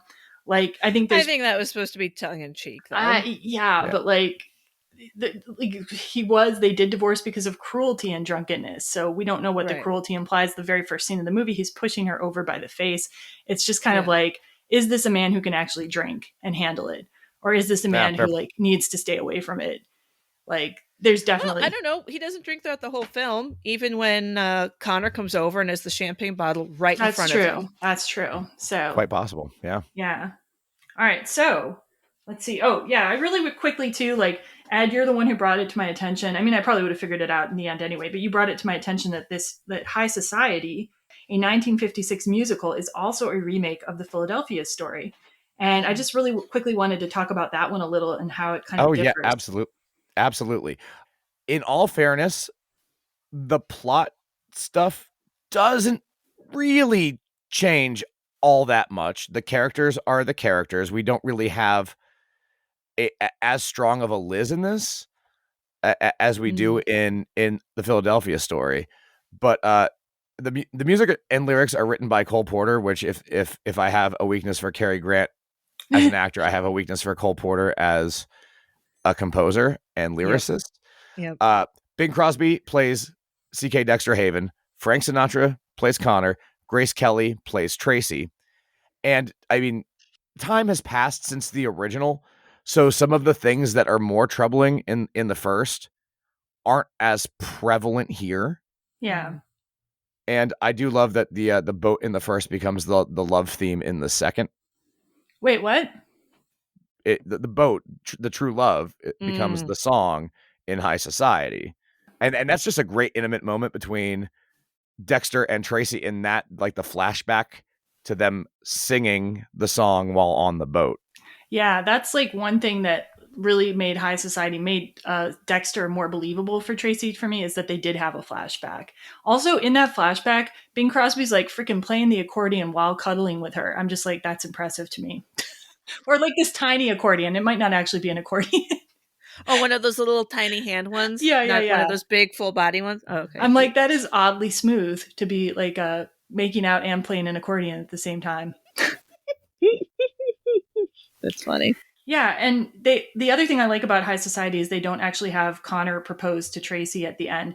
I feel like Connor, that makes him a little bit more likable and makes me happier for him and the Liz of that movie, like maybe having some success. I do like the Philadelphia Story better, though, despite all this. It's weird. Like, now that maybe I've been like, maybe I have Stockholm syndrome because I've seen it more times.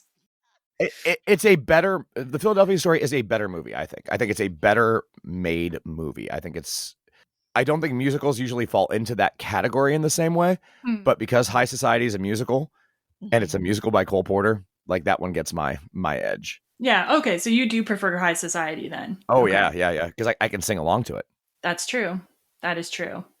Yeah. You can only, in Philadelphia Story, you can only sing along to Lydia, the tattooed lady, which, by the way, I had that song stuck in my head for the entire week. So that was fun. Awesome. So for double feature recommendations, I came into this movie not really liking Katherine Hepburn a whole bunch. And I also came in after my first viewing of the Philadelphia Story, not really liking that movie so much. And so the movie that kind of started changing my mind on Katherine Hepburn and these creators was Holiday from 1938.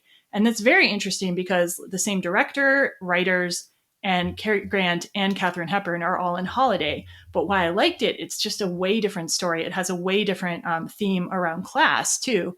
The movie Holiday is basically Cary Grant is a lower class guy or middle class guy who's going to marry this rich woman, and he doesn't realize that she's rich until he comes over to her house.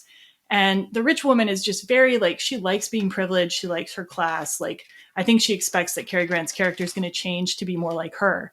When Cary Grant's at this house, he meets her sister, played by Katherine Hepburn. and they begin to have an attraction. And Katherine Hepburn's is also rich, but she's more down to earth. And so I like what the movie was saying more in terms of like the rich aren't necessarily they don't necessarily know better about things. I also like how the movie's saying that like you should be with someone that you don't have to change for. So it's kind of almost like the opposite, weirdly almost the opposite theme of the Philadelphia Story, but by the same playwright. So very odd. And I found Katherine Hepburn quite charming in this. Cary Grant also like does like a cartwheel or something, or like I can't remember what the actual term for it is. He does some tumbling, like gymnastics in this movie. What? No, he did start off as an acrobat. Yeah, that's right, true. yeah. The juggling acrobat. Oh, fantastic. So you get to see a totally different side of him in that movie, and all of them in that movie, and so I really liked it. Have you guys seen this one, Holiday? No. Yes. Okay. Well, of course you have. Okay. All right. All right. So my first one is another divorce get back together movie with Cary Grant, The Awful Truth, this time paired with Irene Dunne. And Ralph Bellamy is the character in this one that I said that George feels like. He's not as obnoxious as George, but he is just kind of dull and not as engaging as the lead played by Cary Grant. And it's a little bit more screwball comedy than the Philadelphia Story. So that's my first. I chose His Girl Friday, Cary Grant and Rosalind Russell. 1940, another divorce get back together. Ralph Bellamy is the schlub that she's gonna get back with or gonna marry, but I just called him Dexter. Sorry, in this one he's Walter Burns. She gets back together with him. This is really good. It's got a lot of substance, I thought. The woman character, Rosalind Russell's character, is the news reporter, and they're kind of competing news reporters. So I love this one. Very good one. And the dialogue is just, the patter is just so fast and quick and snappy. I love it. Yeah. It's that fast talking, awesome classic stuff. Nice. So I'm going to bring another Cary Grant and Katherine Hepburn movie to the table. And I will have you guys know that I tried to watch all of their appearances together, but Sylvia Scarlett was very weird. And I only got like 30 minutes into it. Have you guys seen Sylvia Scarlett, by the way? No. It is very weird. And Cary Grant is like talking in what might be his actual British accent. I don't know. It's like a lower class British accent. Totally. Anyway, I'm not recommending that as a double feature recommendation because I haven't even sat through the whole thing myself yet, but it is an oddity. So I did, however, watch the entirety of Cary Grant and Katherine Hepburn, one of their other movies, Bringing Up Baby from 1938. I recall trying to watch that a long time ago and not liking it. And I think it was because I just wasn't prepared for the screwball comedy as a genre at that time. And now, like, knowing what it was, I was able to appreciate it and like having my expectations managed in advance. I think there's some really funny comic work between Cary Grant and Katherine Hepburn in this. Their characters are so much different than they are in the Philadelphia Story. I like Cary Grant as a befuddled professor. I actually find him hotter as a befuddled professor than I do as like the smooth, like socialite guy. Yeah. And Katherine Hepburn is so funny and off the wall and goofy in this movie. And there's also like a leopard. Yeah. It's like a leopard. Yes. There's also a leopard baby. and a dog. So like, how can you not love a movie with leopards and dogs running around everywhere? I mean, come on. So that's another double feature. So my next one is The Thin Man, which I could functionally make my double feature for almost any other movie. It's my go-to, like, oh, you think classic movies are boring? Watch this. It is a mystery. So it's based off a Dashiell Hammett novel. It is a comedy. It's a romance. Actually, Nick and Nora Charles are my favorite on-screen couple in anything. I love their marriage. I love the interaction between William Powell and Myrna Loy. Interesting connection to Bringing Up Baby. The dog in that is the dog in the Thin Man series. That same dog plays Asta, the dog. It's a little screwball. It's a little camp. It's a little serious. I cannot speak highly enough about especially the earlier movies in the Thin Man series. And Jimmy Stewart has a connection because, as we said earlier, he is in the sequel. Dude, I know this is a terrible reason to watch this movie now. I've been meaning to watch it, but like now that you told me the same dog's in the movie, it's like, yeah, I'm going to go watch it for the dog. Whatever the catalyst, I think it's great. Go for it. So my next one is Guess Who's Coming to Dinner, which is from 1967. And I chose it because it's one of Katherine Hepburn's great performances. I think she won the Oscar for it. It's also another Hepburn, Tracy Spencer collaboration. And as we know, they had a long affair, and they did many films together. And it's got Sidney Poitier, and he's so fantastic. It's a great film, about this husband and wife who their daughter comes home with her fiance, who is an older Black man, and they are all wrestling with that. And they consider themselves, pretty progressive and open-minded. And now when it's in your house, you got to really look at yourself, and it's beautiful. This is a fantastic film. Beautiful performances. So my final recommendation is not a classic movie, but it is a movie about a wedding where people are trying to avoid publicity. And it's called The Decoy Bride from 2011. And basically this movie is about a actress and her fiance who's a writer. They're going to try to go and have a out of the way wedding in Scotland where the press won't catch on to them getting married. And the press do catch on that they're on this island. So they wrangle this local woman into serving as a decoy bride. And so the paparazzi will follow her instead of the actual marriage party. And this is a movie where this decoy bride is thrown together quite often with the groom. And so it becomes a love triangle with the groom, his actual bride, and this decoy bride. And it's a charming, sort of little movie. I liked it a lot. And I just think it goes well with our wedding theme. My last one is another Grant and Hepburn pairing, but a different Hepburn with Audrey Hepburn. Charade from 1963.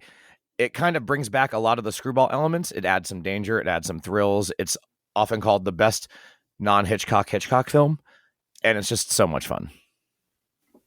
Okay, coming up to my final one, I chose Runaway Bride from 1999 with Julia Roberts and Richard Gere.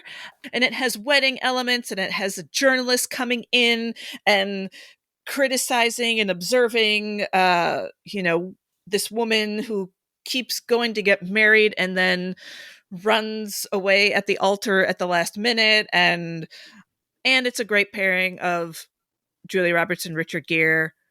Yeah, I think we have some great choices for everybody for double features. And we've got one more movie in the wedding, maybe two more, but at least one more movie in the wedding series coming up, The Wedding Planner. And thank you guys so much again for coming on the show. Remember to check out Ed's podcast, The Greatest Song Ever Sung Poorly, especially if you're a karaoke fan, but I think there's something to enjoy for other people as well. Thanks for listening, everybody. Goodbye. Goodbye. Bye.